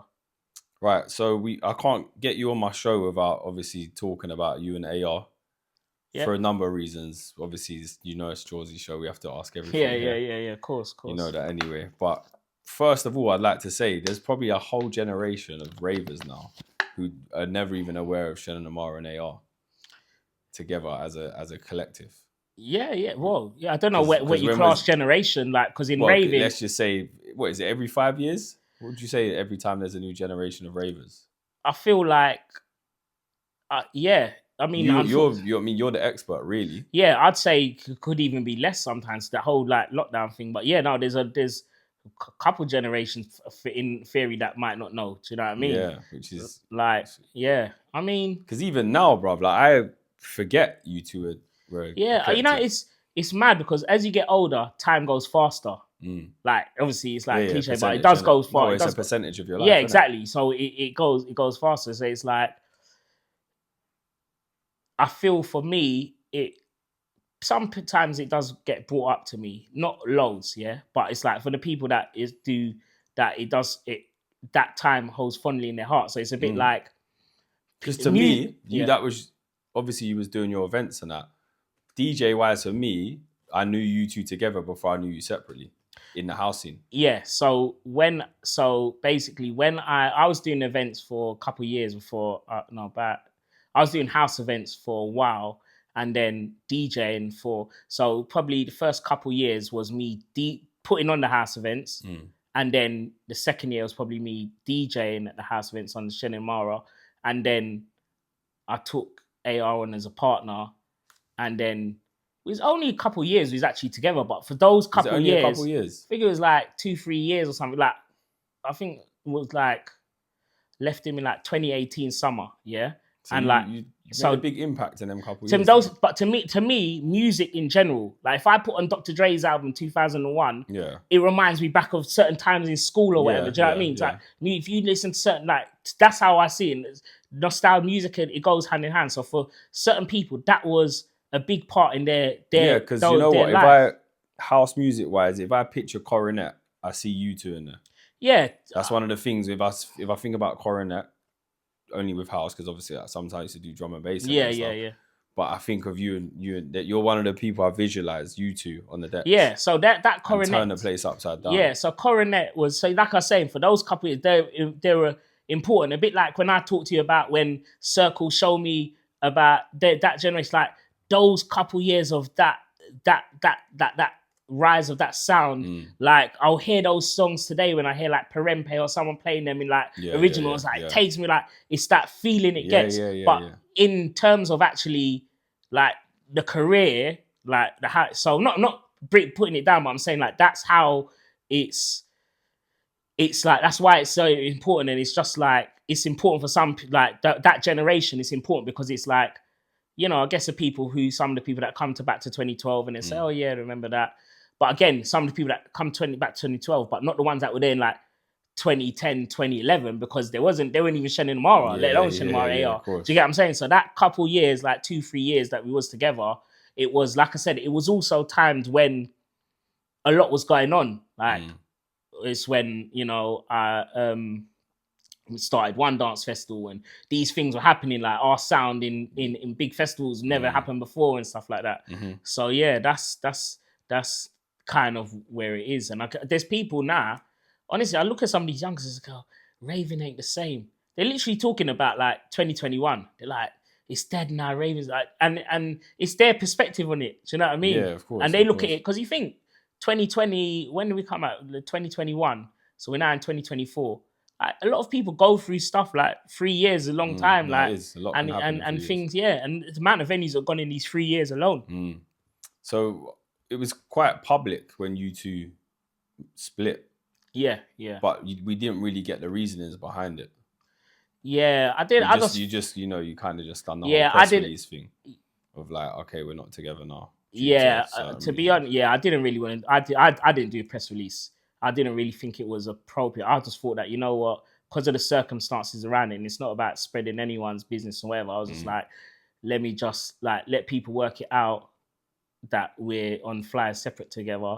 Maybe then to now is more open, more bloggy world where you can't get away with that type of, like in terms of like, lucky really, isn't it? That ain't now. You're kind of lucky that it isn't. No, but no, I mean, because if it is now, you'd but I mean, but if now, for example, if if I stop working or talking to someone, if I stop working with someone now, people that know. There's people that I stopped working with that don't know I stopped working with them. Yeah, but it's different when you're when you're a DJ partner. But there might be people that there's people I don't work with who, because I don't work with them now, I don't DJ for them. They don't DJ for me. But people don't know that. People don't, you know what I mean? So obviously was a DJ brand, but I just felt the circumstances around it. Tracks together and stuff. So it's I just think it wasn't like you just working with someone. It was too much of a for me personally. Obviously, he's gonna have this perspective. For me personally, it was too much of a thing that wasn't. I just preferred to just not say nothing and let people go with it. Really. Okay. That's just how I felt on the thing. Really. Do you see eye to eye now? Do you get on? Yeah, we see each other. We're cool. Yeah. That's good, man. That's good. So will we ever see you two get back together? No. Never. Stephen C tried to put the big money up for a set once. Did he? No, I don't think it was big. He said When it was was big that? money. When was I don't know. He's asked a couple times. Stevens, he puts his football manager. That's his other name, mate. Cheeky, isn't it? Cheeky and sneaky. That's who we used to be. We used to be cheeky and sneaky. He's living up to that other name, mate. That is cheeky. Man like cheeky. That's funny, mate. All right, well, fair enough, man. Right, let's move on then. Let's move on to Hitti. Are you his manager? No. So what's Hitti to you then? Hitty's a good friend. We work together on events. Yeah. We had a studio together. It was quite annoying. So I had a music studio of Hitti, and it was like a double studio. Like we refurbed my old studio, and we had the podcast studio, which was me and Ling May, and then me and Hitti had the music studio. We didn't realize we put a lot of money into refurbing it, gutting it, putting it all the equipment in, everything. Yeah. And then we didn't realize the landlord's 20-year lease expired. Oh. So then we got kicked out of there in no way. So now, you see how your lovely this lovely space is? My equivalent space is a storage space for all of our studio stuff, because the new people who've bought it have said we can actually go back in there because it's done up nice, and they've said that we can. But because they're such a big company that own all these things, like they're not even bothering to work on that building for ages. Oh. So anyway, so we do a lot of work together. I actually thought you was his manager, or you was like, I can't even manage myself. I'll be shagging Hitty's career, man. No, Hitti, it is.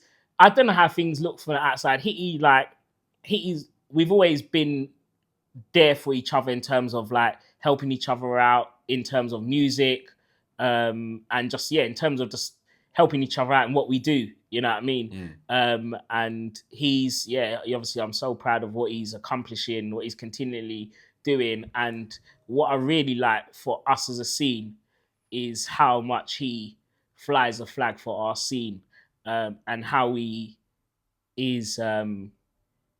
He's just about the music. Do you know what I mean? He, in the sense that the whole all he wanted was just to be able to put his music out and a platform, and everything what he's done. But you know what? Like, not to fully challenge you or not to put down Hitti what he did previously.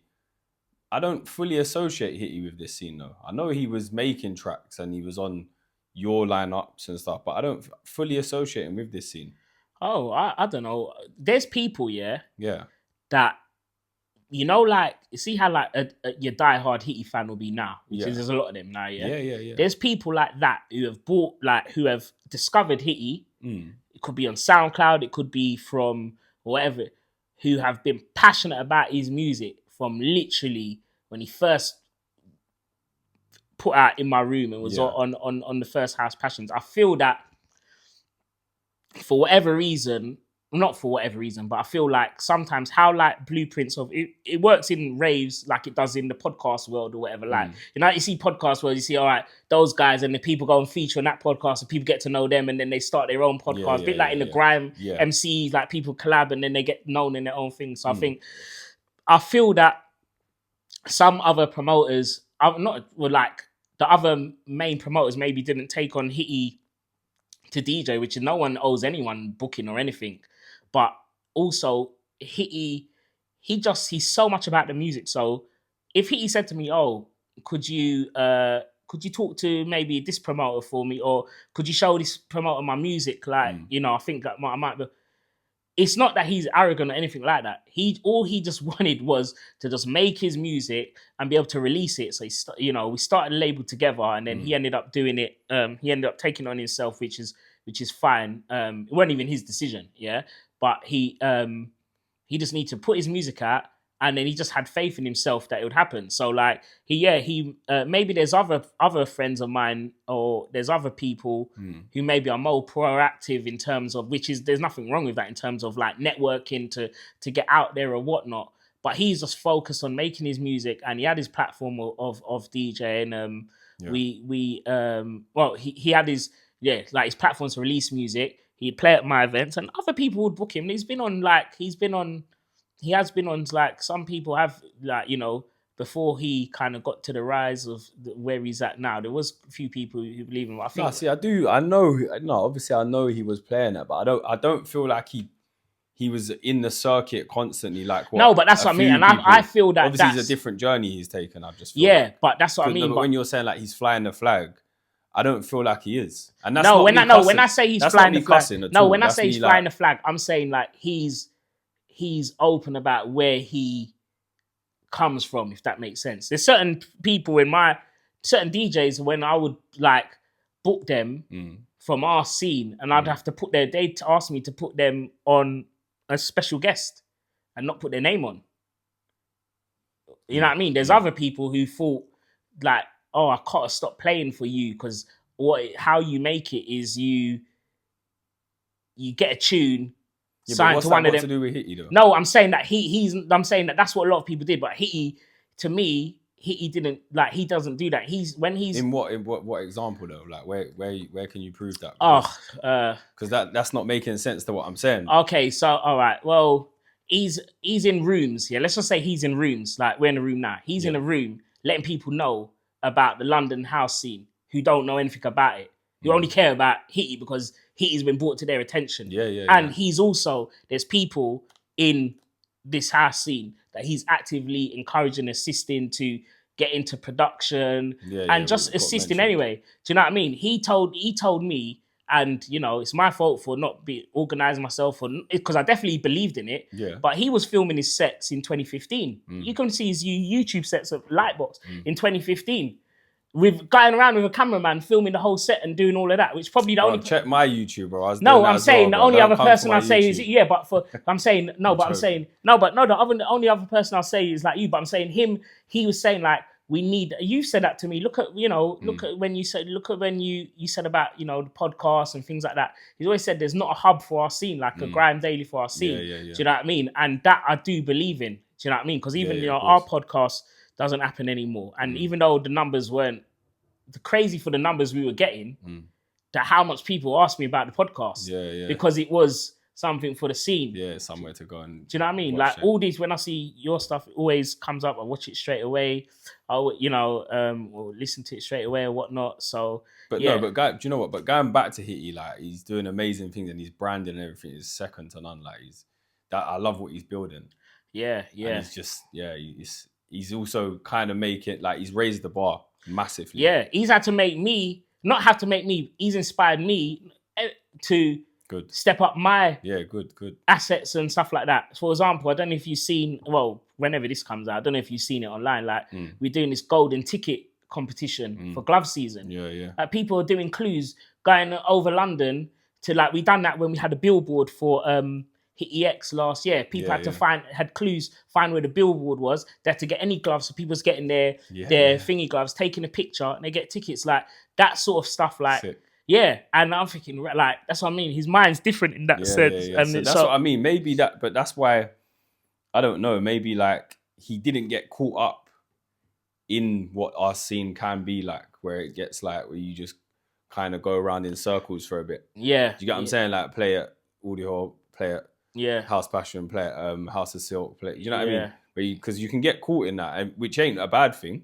But I feel like he was with your event, maybe a couple others, and he kind of went over and now he's doing big bigger events or I mean, do you know what it is? events. I would say, and I'm sure he wouldn't mind me saying this. Yeah, I'm going to talk about another person who sort of had some origins in our scene. Yeah. And went on to do big things like SKT. Yeah. Yeah. He went, stuff on audio rehab, but he was, because he, my old friend, he did well with the labels and with his releases more or less straight away. So he wasn't like in our scene for like years. Now, even if you say like, there's loads of DJs that hardly play out, but they've been there for like eight years. Maybe they might not just play for me all the time, but they might play on the same amount of events, because I do quite a lot of events. Yeah. So they might play on less events than Hitti, but you'd see them. Like, they won't play at every House of Zilka, House Passion or Audio Hall, but they might play at one of them a year. So they might play at 3.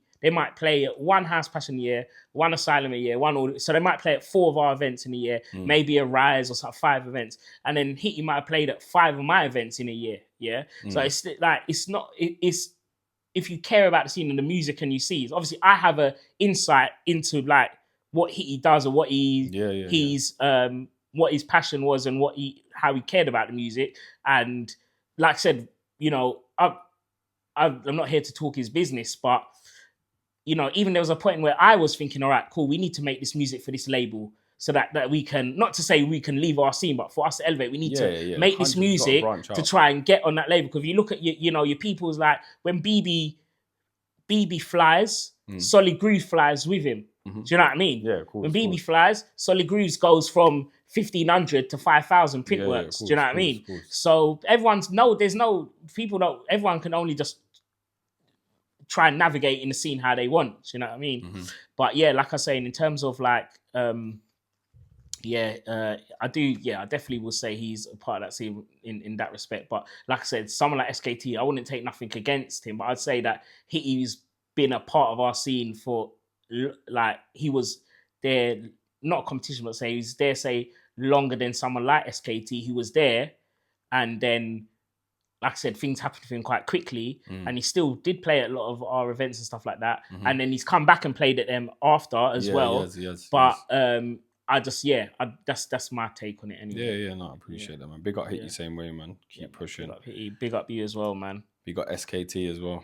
Big up SKT. SKT is a legend. What happened? So why did you give up the podcast? It was with you, Fabio Lewis, and Dayran. Yeah, and this with our techno expert. It's another breakup. Our resident techno expert, Dayran. Dayran. Yeah, your business partner. Yeah, big up Dayran, man. Yeah, big up Dayran. Dayran Visuals. Yeah. So it's not really nothing controversial, really. Although what I will say, I'm sure that others won't mind because it's not anything. So what it was originally it was me and Fabio. Fabio. Where's Fabio as well? I don't see him anywhere. Fabio's there, man. Fabio, he's been concentrating on production. I see that. I see you got a play from at Music On. I see that. Yeah, he got a play from who was it? Was it Capriati? Yeah, that's crazy. Yeah. He's been sending me music. I've been playing some of his music, man. I've been playing it in some spaces. I do some other bookings away from our scene, and it's been getting good feedback in some of these other spaces with different crowds and stuff. But Fabio he's doing that. What happened was the podcast. So the idea was when we brought Dayran in and we was talking about doing something together, and I was really up for it, but we'd already had this conversation, me and Fabio, I mean, me and you. Oh, yeah. Of course. Yeah, sorry, I'm getting confused, Would have been good in the end, really. Yeah, but anyway. So what it was, Dayran, Fabio, we brought in Dayran, and the idea was Dayran is an expert in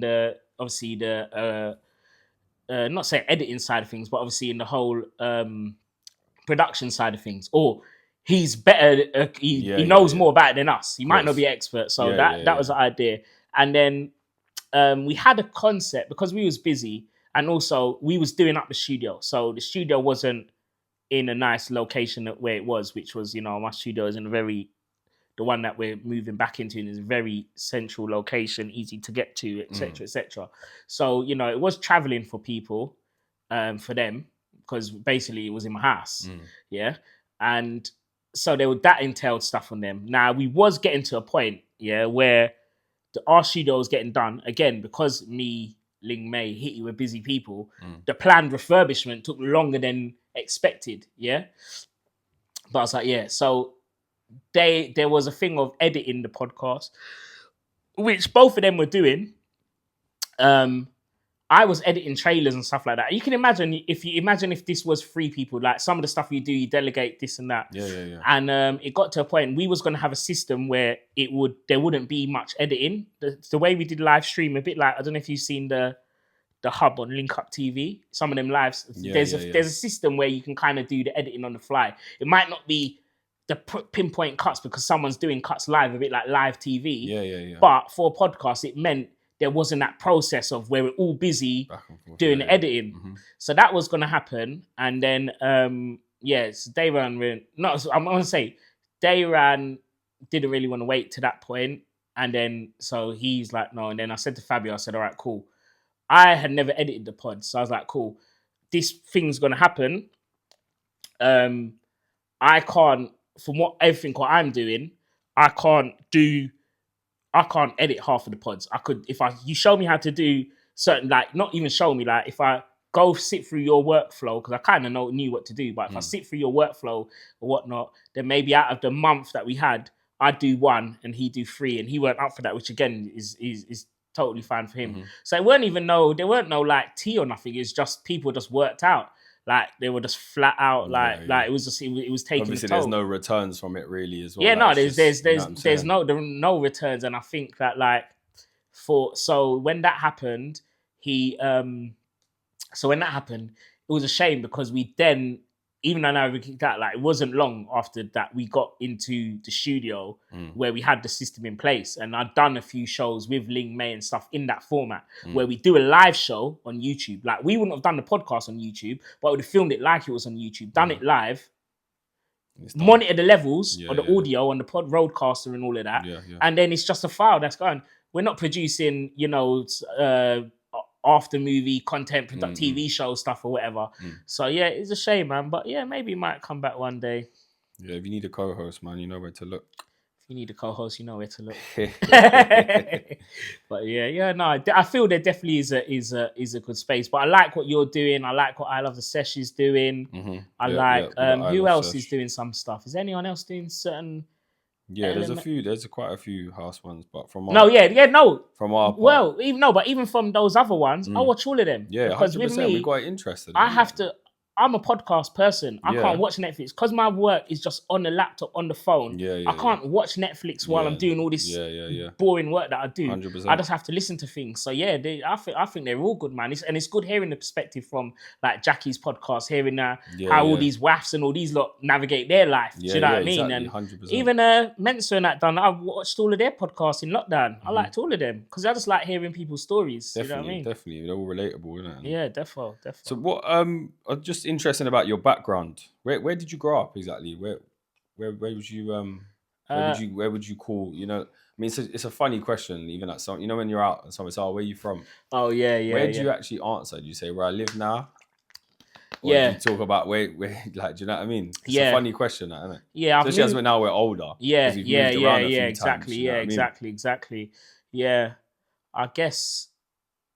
I'm from Hackney. Where did you grow up? I grew up in Hackney. Where was your school days? Where was your once you teenage days? Yeah, so I grew up in Hackney. It was funny about where I was in Hackney is I grew up in a pretty rough part of Hackney, Clapton, Lower Clapton, and it was pretty rough. But what was quite unique for me was I went secondary school in Stoke Newington. Mm-hmm. Don't know if you know Stoke Newington, but basically that was because it was next to Islington. That was like the blueprint for gentrification. So that was like the nice part of Hackney. So that was like, so my school was like American high school. It was like a mixed school. Like you had the man then, but you had all different kind of like different people, different background. Quite a lot of people went to my school and stuff. But like, give us some names. Like musically, Labyrinth went to my school. Who else? I remember saying this. One of your guys I think Foxy. I was telling someone on Twitter. Yeah, Labyrinth, Adam Deacon, Professor Green, Kezi from Rudimental. Huh? Any of them in your year? Nah, Kezi was the year below me. Labyrinth had a whole family. Like, he was like their family was like the Jackson family in Hackney. They had people in every year. They had like that proper big family, all crazy musicians and all of that. So growing up in Hackney, how did you not end up, or did you end up in getting in trouble? A bit, but younger. Like serious trouble, or yeah, a few bits of I would say. But I've been, you know what, because I like to talk about the challenges. Yeah. Do you know where I think I've been lucky? Yeah, I feel like in general where I've been lucky, even though it's not been financially, like I've not monetized of it, but I've always been active, kind of some sort of like rewards for doing music. From when I kind of entered the game, and that's always been there in whatever. So, you know, when I was the MC at the start, I got like, I earned my little accolades then. Like, was like, it was enough to drive me to keep doing it. Like, I never had a break. So when I moved on to like then going from the MCing from presenting radio, interviewing the people, DJing like big concerts and doing all of that, and like I never had like a break. So I feel like I was able to. That was a big thing for me. Like just in terms, even like with girls and stuff like that. You know, like your friends who got loads of baby mums and stuff like that, or even not just who have like, you know, not the most functional kind of background in that respect, of getting carried away with, like I said, with the opposite sex and things like that. Like it's just like, yeah, I've been able to focus on my music stuff. Like when music wasn't paying, I had, you know, so in the radio days, it wasn't paying, but I had like my normal job. I worked in, I was on another podcast the other day actually talking about it, Hackney Empire. So big up the No Behaviour guys, because obviously we're all from Hackney. So like, I was like, a bit like everyone knows me like for what I do now. Everyone, oh yeah, that guy, the guy with the long hair at Hackney Empire. Like I grew up in it. So that was like what paid my bills. Is that you? Yeah, because it used to work for me because I used to be on radio all night, like 12 hours. Yeah. Go home to my mum's for a few hours to sleep. Then go do a shift at Hackney Empire for like 6 till 11. Go home, fresh up, go radio all night, and just do the cycle. So I think that's that. It was, yeah. So I feel like that probably set. But there was issues, but more in my younger years, I kind of navigated away from it as I got older. Did you ever like get involved in the gang life and things like that? No. But certain things you can't really. Certain things, I don't know what to say. Sometimes you need to get paid, innit? You need to. I don't know. I'm trying to think back to what my counterparts on other podcasts, what their phrasing is with the allegedlys. But I think like, obviously we had to, you know, music weren't paying, so I had to get paid sometimes, innit? Yeah. So, you know what I mean? And sometimes it benefited, you know, networking can benefit. Do you go back round to Hackney now? Yeah, I'm in Hackney a lot. Yeah. In Hackney, my studio's next to Hackney. Do you think the change is good around there? Yeah, I do want to move closer to it. It's good because it's nice. Like it's nice. Hackney's bloody nice now. Yeah, you know what I mean? Yeah. I got. Would you bring your children up around there now? Of course. Well, actually, it's a good question because you can't. It is because you still hear stuff. But the percentage wise of what happens, the madness that happens in Hackney to what used to happen is like, I saw it just like as the gentrification came in, the madness, it will never go down to zero. Yeah, of course. Because ultimately the estates are still there. But obviously a lot of estates have been kind of sold off through the whole right to buy. Like, so, you know, a lot of estates are my sisters bought a flat in Hackney. My sister's in Hackney and like they bought it as a private off someone who'd bought it off the council. Oh, okay. Oh, they might have even known. They probably bought it off someone who had bought it off the council. Do you know what I mean? And when you go in there, you would not have like, it's a proper nice place. Do you know what I mean? What, is it in a block and that though? It's on a council estate. Yeah, it's on a council estate, not in a block. I've never understood why people buy from private sellers on a council estate. Well, because it's going to be cheaper. You can't buy a council flat. Why is it cheaper? It's going to be if you buy a 2-bedroom flat in a ex-council flat, it's going to be a fair amount cheaper. Maybe like a 2-bedroom flat will be like probably 150k cheaper than a 2-bedroom flat in like a masonette or something like that. Yeah. It's just money, innit? It's money. I get it, but I just don't see the attraction of buying on a council estate unless you've got right to buy. Yeah, but right to buy is what messed it all up. Yeah, I know it messed it up, but I'm saying I just don't get how people. Well, it'd be like you could either maybe buy this flat in this area or go further out. So once you open, and the thing is, because a lot of these estates have obviously got a lot of people, then they're not as rough. All of the estates, there still is stuff going on, but they're not as rough. So so it's just that really. It's like, what do you do? Personally, I wouldn't do it because when I go to my sisters, like I'm just baiting. Even now at my age, I'm baiting Hackney. You know what I mean? So I wouldn't really necessarily be too happy. People, obviously, on a estate, people can see where people live and stuff like that. Do you know what I mean? So I wouldn't do it myself. So where I'm not asking exactly where you live. I don't want your postcode, but where you live now, the outskirts of East. No, I want to come closer. Do you? I'm on the outskirts of East, but I want to come a bit closer But that was my plan, was to buy that flat, have a cheap mortgage. I had a big deposit, have a cheap mortgage, save up, and then come closer, be closer to my family. And then I've done that. I've managed to get a little pension, little property, buy-to-let thing in with my friend. We bought a flat, like a beachside thing. Nice. So what are you doing, renting it out? Yeah, we got it on it's because it's beachside. We've got on like the Airbnb, all them. We've got agency running that. But that was a project that took up. Can we get a promo code going and we get a discount on your Airbnb? Yeah, definitely. If you wanna, I've only been there. Well, I've been there a few times, but not loads of times. But yes, it is nice. Part of me is thinking, boy, I could have just sell up and just move here. But no, I want to come a bit closer. I want to just come a bit closer, just for like when you live in your car and stuff like that. It the little extra 20 minutes that does make a difference, and just setting around and obviously how you see how all this traffic is in London with all the plant pots and stuff. I've actually got it wrote down here your flat to talk about your flat.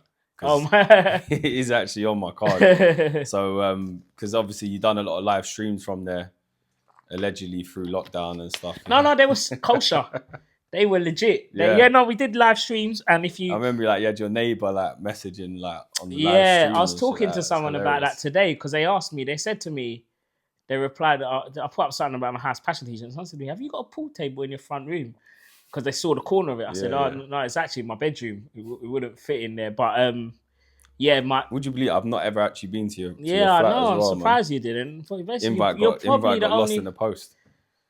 Do you know what it was? I was doing that family life, mate. I couldn't be doing coming to those places. Did we never speak about it? Yeah, no, you invited me once, but I don't know what happened. Mate. Yeah. I think it was those times there. So what we did with the live streams, all legally and all right, because I got legal advice and people that. So the same way I said this actually on No Behavior, the same way that TV shows like EastEnders and Towie would film within social distancing rules, like us to keep our brands going would do live streams. So there'd be when the people, say if you were coming. What was you, Friday night, was it your slot? Because you kind of had a regular. Yeah. Was it Friday night? I can't sure remember it was. Now. I can't. But it was quite mad now when you think back to it, because then you would lock off. Do you know how much money I spent on those live streams? Let alone the electricity drinks bills. And that? On what? Drinks, production. I don't want to know if it's all X-rated, man. I don't want to know. Yeah, it's no X-rated. No, it's rated, but bloody hell, everything just added up. Just always buying this equipment, that, because that's when I learned about the whole OBS, all these webcams, this and that. Now, if you go in my front room, half of it is the studio, all the studio stuff, and all my light boxes that no one's been able to make me cases for. They're just on the floor, and then the other half is just I know a good chippy if you need boxes made and stuff. Good carpenter, yeah. Oh my gosh, I definitely do. Yeah, I do. And I know a lot of people that would think as well. You know how much of us tried? All of us were getting the light boxes, all talking to me, I was trying to get them. All the people could make the light boxes, couldn't make no bloody covers for us. But they're half of all these different. I always had all those lights and smoke machines and all that when I bought my flat, and I just never. And then my plan was to do boiler room. My plan was actually to do that. Yeah. I never done it until I had no choice in lockdown. Well, not no choice. There was nothing that there was no work in it in lockdown. But those things, it was all legit. Even in my house, I had to put up signs only 4 people in this room. And it was funny because I kept them up. I didn't know we was going to go back into lockdown, but I don't know, maybe they're just up for banner, but there was like A4 paper like printed on like, on the thing, yep. Ask Shenin or Twitch if you want to leave. because my flat is like new build, it had the thing where you couldn't, you can't lock yourself out. Okay. Do you know that thing? You can't. Yeah. So basically, you can't lock yourself in. So like, you got a turn, you can just turn it to open it. You can't use a key to lock it. Yeah. There's a turn. So we put like a padlock thing on and said, so that people couldn't even get extra person to come in or whatever, and there's CCTV and all that. So yeah, it was all legit. It's the same way you had to have X amount of people there. But yeah, that was some good times though. Yeah, interesting times, man. You lot move with the times as well. I rate it. I want to talk about your dad. Yeah. So obviously, like, he passed away. He passed away. What year? How long ago now? 2020. So it was 2020, basically the start of lockdown. Okay. So that's why when everyone started the live streams, I was, a month or so behind all of that. Okay. Yeah. Because, and I always wonder, I don't like to wonder. Sometimes you can't, but I always think, how would I have dealt with that? If something crazy like that happened to me now, how I would not just how I would have dealt with it, how it would have affected me. Like, because I was doing like everything had been shut off. Do you know what I mean? He passed literally just at the start of lockdown. So you saying that makes it easier or harder? No, I was able to deal with it. I was able to just go, like, us as a family, we just all came together and the space to do it. Yeah, like I just went and moved to my brothers and my sisters because my mum was older. We was doing things for her, but we didn't want we was paranoid about, her coming into contact with anything even though she's really healthy, but so like I was able to just go be with my siblings, not be on my phone, and stuff like that. So yeah, I just, I just wonder from what I could see from the outside in, he was a big part of your life, yeah? Yeah, we're a small family. So we're a very small family. Like, he's only got one sibling. My mum's only got one sibling. I've only got 2 cousins, like first cousins. And all of us as children, none of us have got kids yet. Do you know what I mean? So yeah, we was a close family. So yeah, it was. And what was annoying for me was he, that older generation hid certain things of his illness. Like, I always knew that, for example, he smoked. My mum never smoked. So like, I knew that he was just generally like not as healthy as my mum, but he didn't have certain illnesses he had. Whereas if I knew that, where my mum is located is like kind of in the middle of my studio and my house. So I was always there dropping in, and because she don't drive, I'm always there helping out my mum and whatnot. Whereas my dad was located a bit more like on the other side of London. Okay. So it wasn't, I'd always drop in on like, like the important times and stuff like that. And when it was stuff like Christmas, where I know he'd be on his own, I'd always make sure I go there after I do the family thing. My mum's, I'd always go there, stay with him, then go out to DJ from there and stuff. But yeah, there's that mentality. So I'm a bit annoyed at him that because, he's thinking he's doing it for the right, with a good thing. But like, it was a more shock when people's parents pass through, illness and as they get older and stuff, you're usually more prepared because, if someone gets something, some serious health issue, you take that and then you say, but this was like sudden. Do you know what I mean? Okay. So yeah, sudden to you and not sudden to him though, or because you're saying he didn't tell Well, you? basically he had a serious illness, so the COVID situation. So for example, he was still working because he loved teaching. He, my mum retired long time. They're both teachers. She retired long time. He was teaching because he loved it.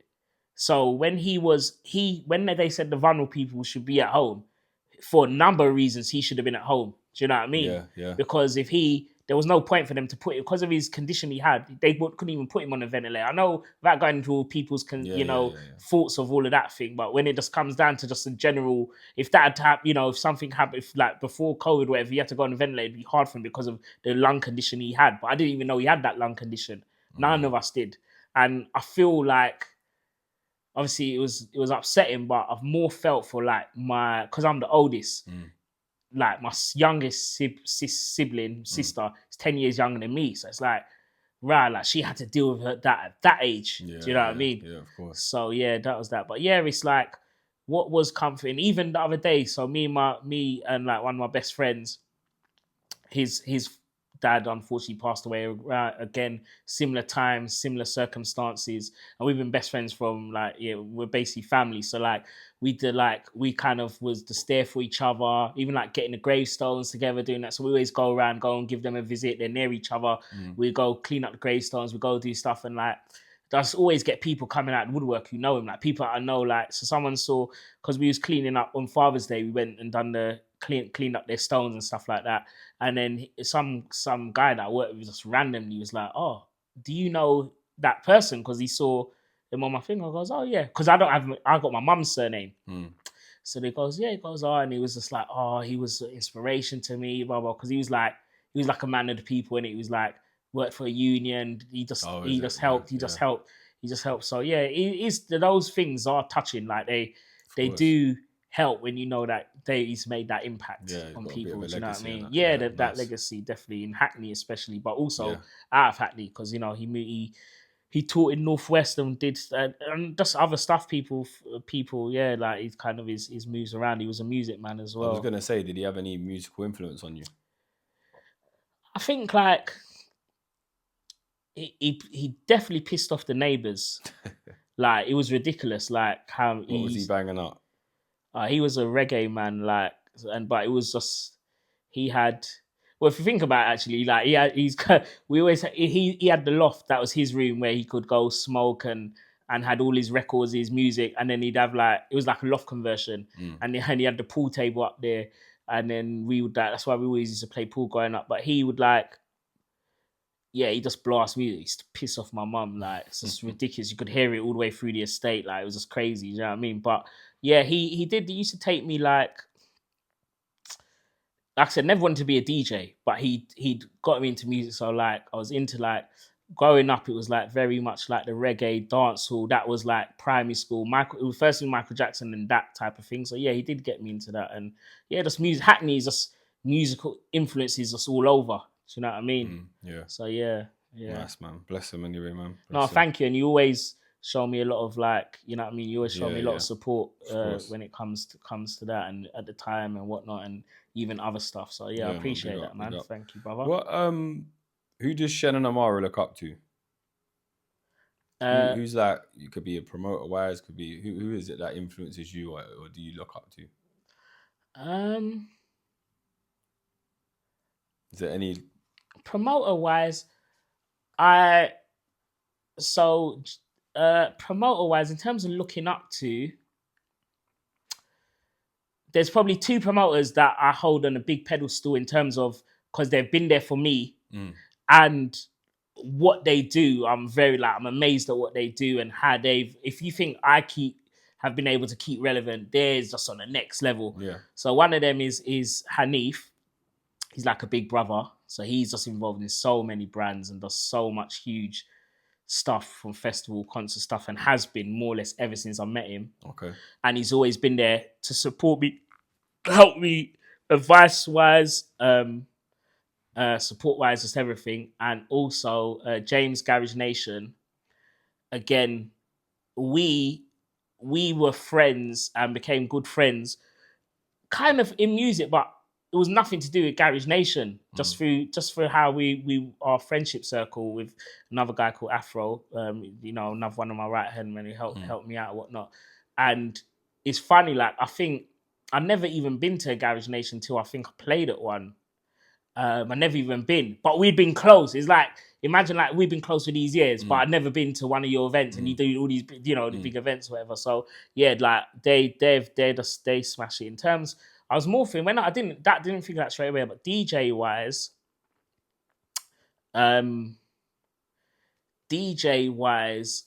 even though his music isn't exactly what I would always play, but a lot of his music is what I would play, like certain tracks and stuff.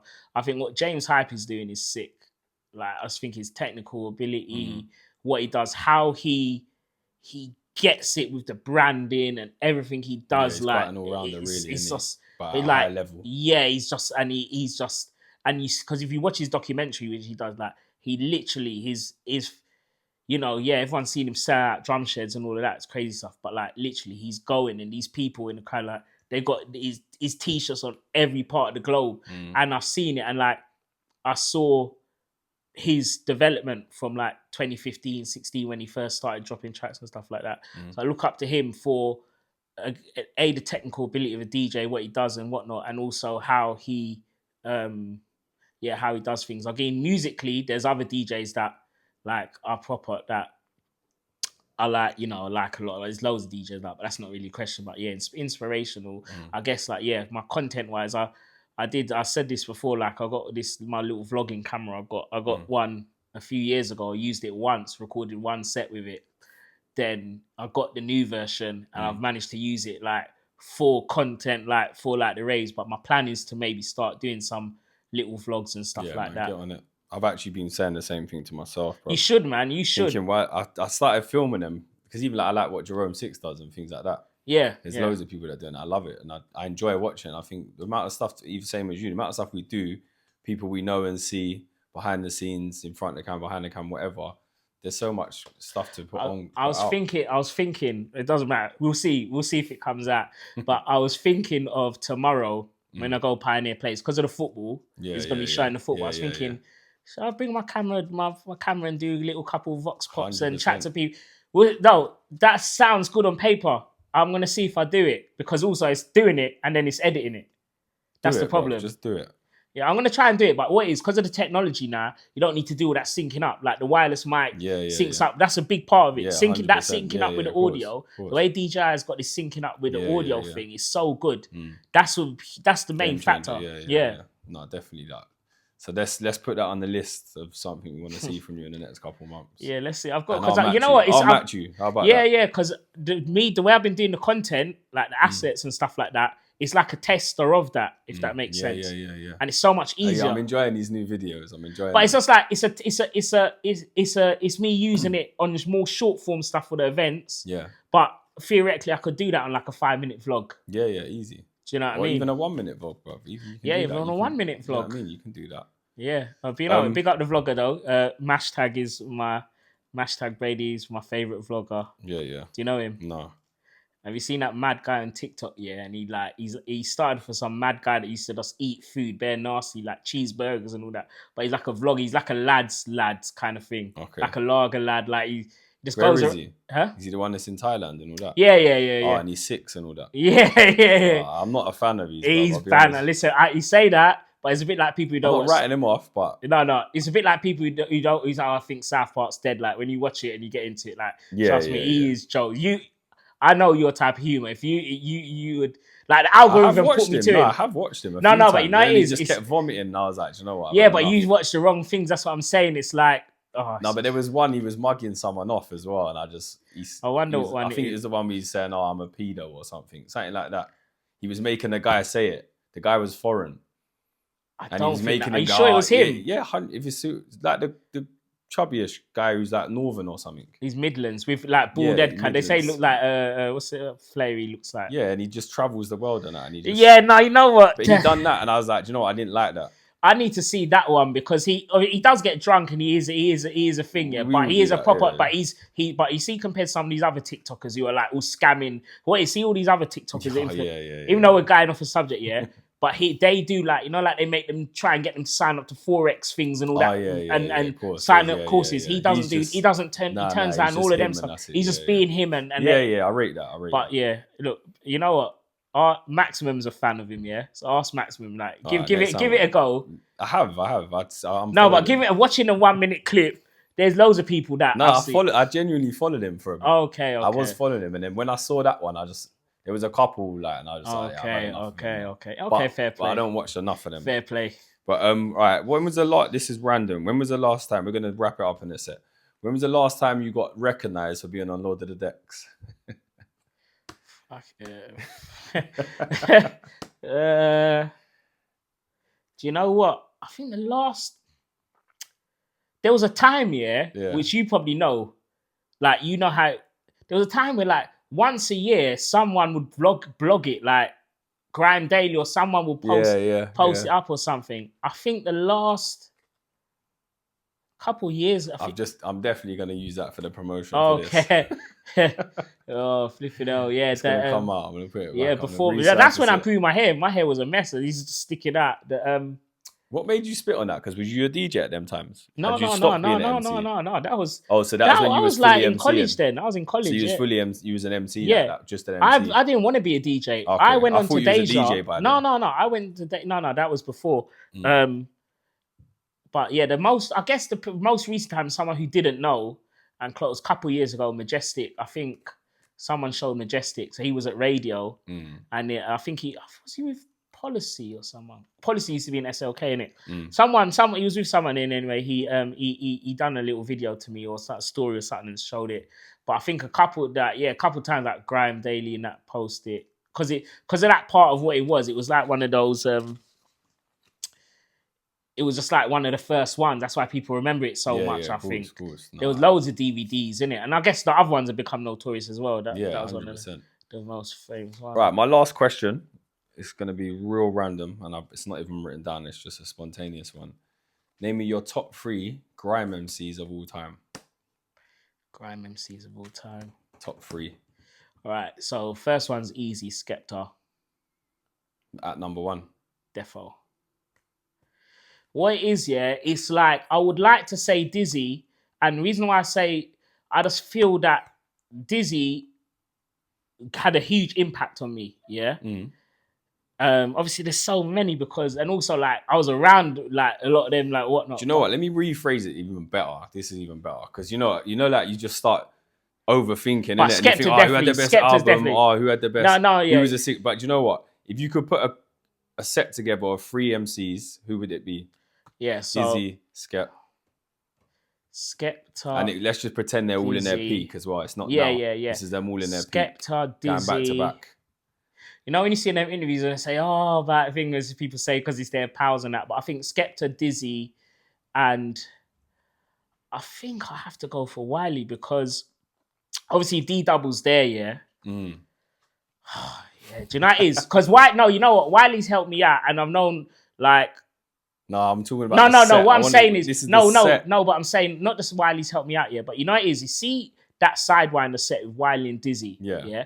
Even when you look at how Wiley clashed with Kano, and you could say Kano's lyrical content and whatnot, it's like Wiley's flow carries. If you said to me, Wiley at his best is better than anyone anyway. Yeah, I'd say at his best, like you know when he was banging out the tunnel visions and all of that. Do you know what it is? For me, Skepta, Wiley, and Dizzy, because Wiley and Dizzy. That would be a mad set. Skepta, Wiley and Dizzy, they got me into MCing because I was rapping before that. I was rapping, and because my management was with DEJA, they was playing our hip hop tunes on DEJA. And I weren't making. We saw it's completely different things, because remember they come from garage, and I never experimented flowing on them types of beats. And then hearing Wiley and Dizzy mashing up the London scene, the UK in it, mashing up that pirate radio scene. The way they was like that Slimzy set is just a perfect thing. Of course. And then for me, like I said, all of those other like the all-stars, taking nothing away from any of them, your DW, your Fleurs, all of the legends in that, you breeze, because I was there, innit? I was, that's where I was a part of it, like, and whatnot,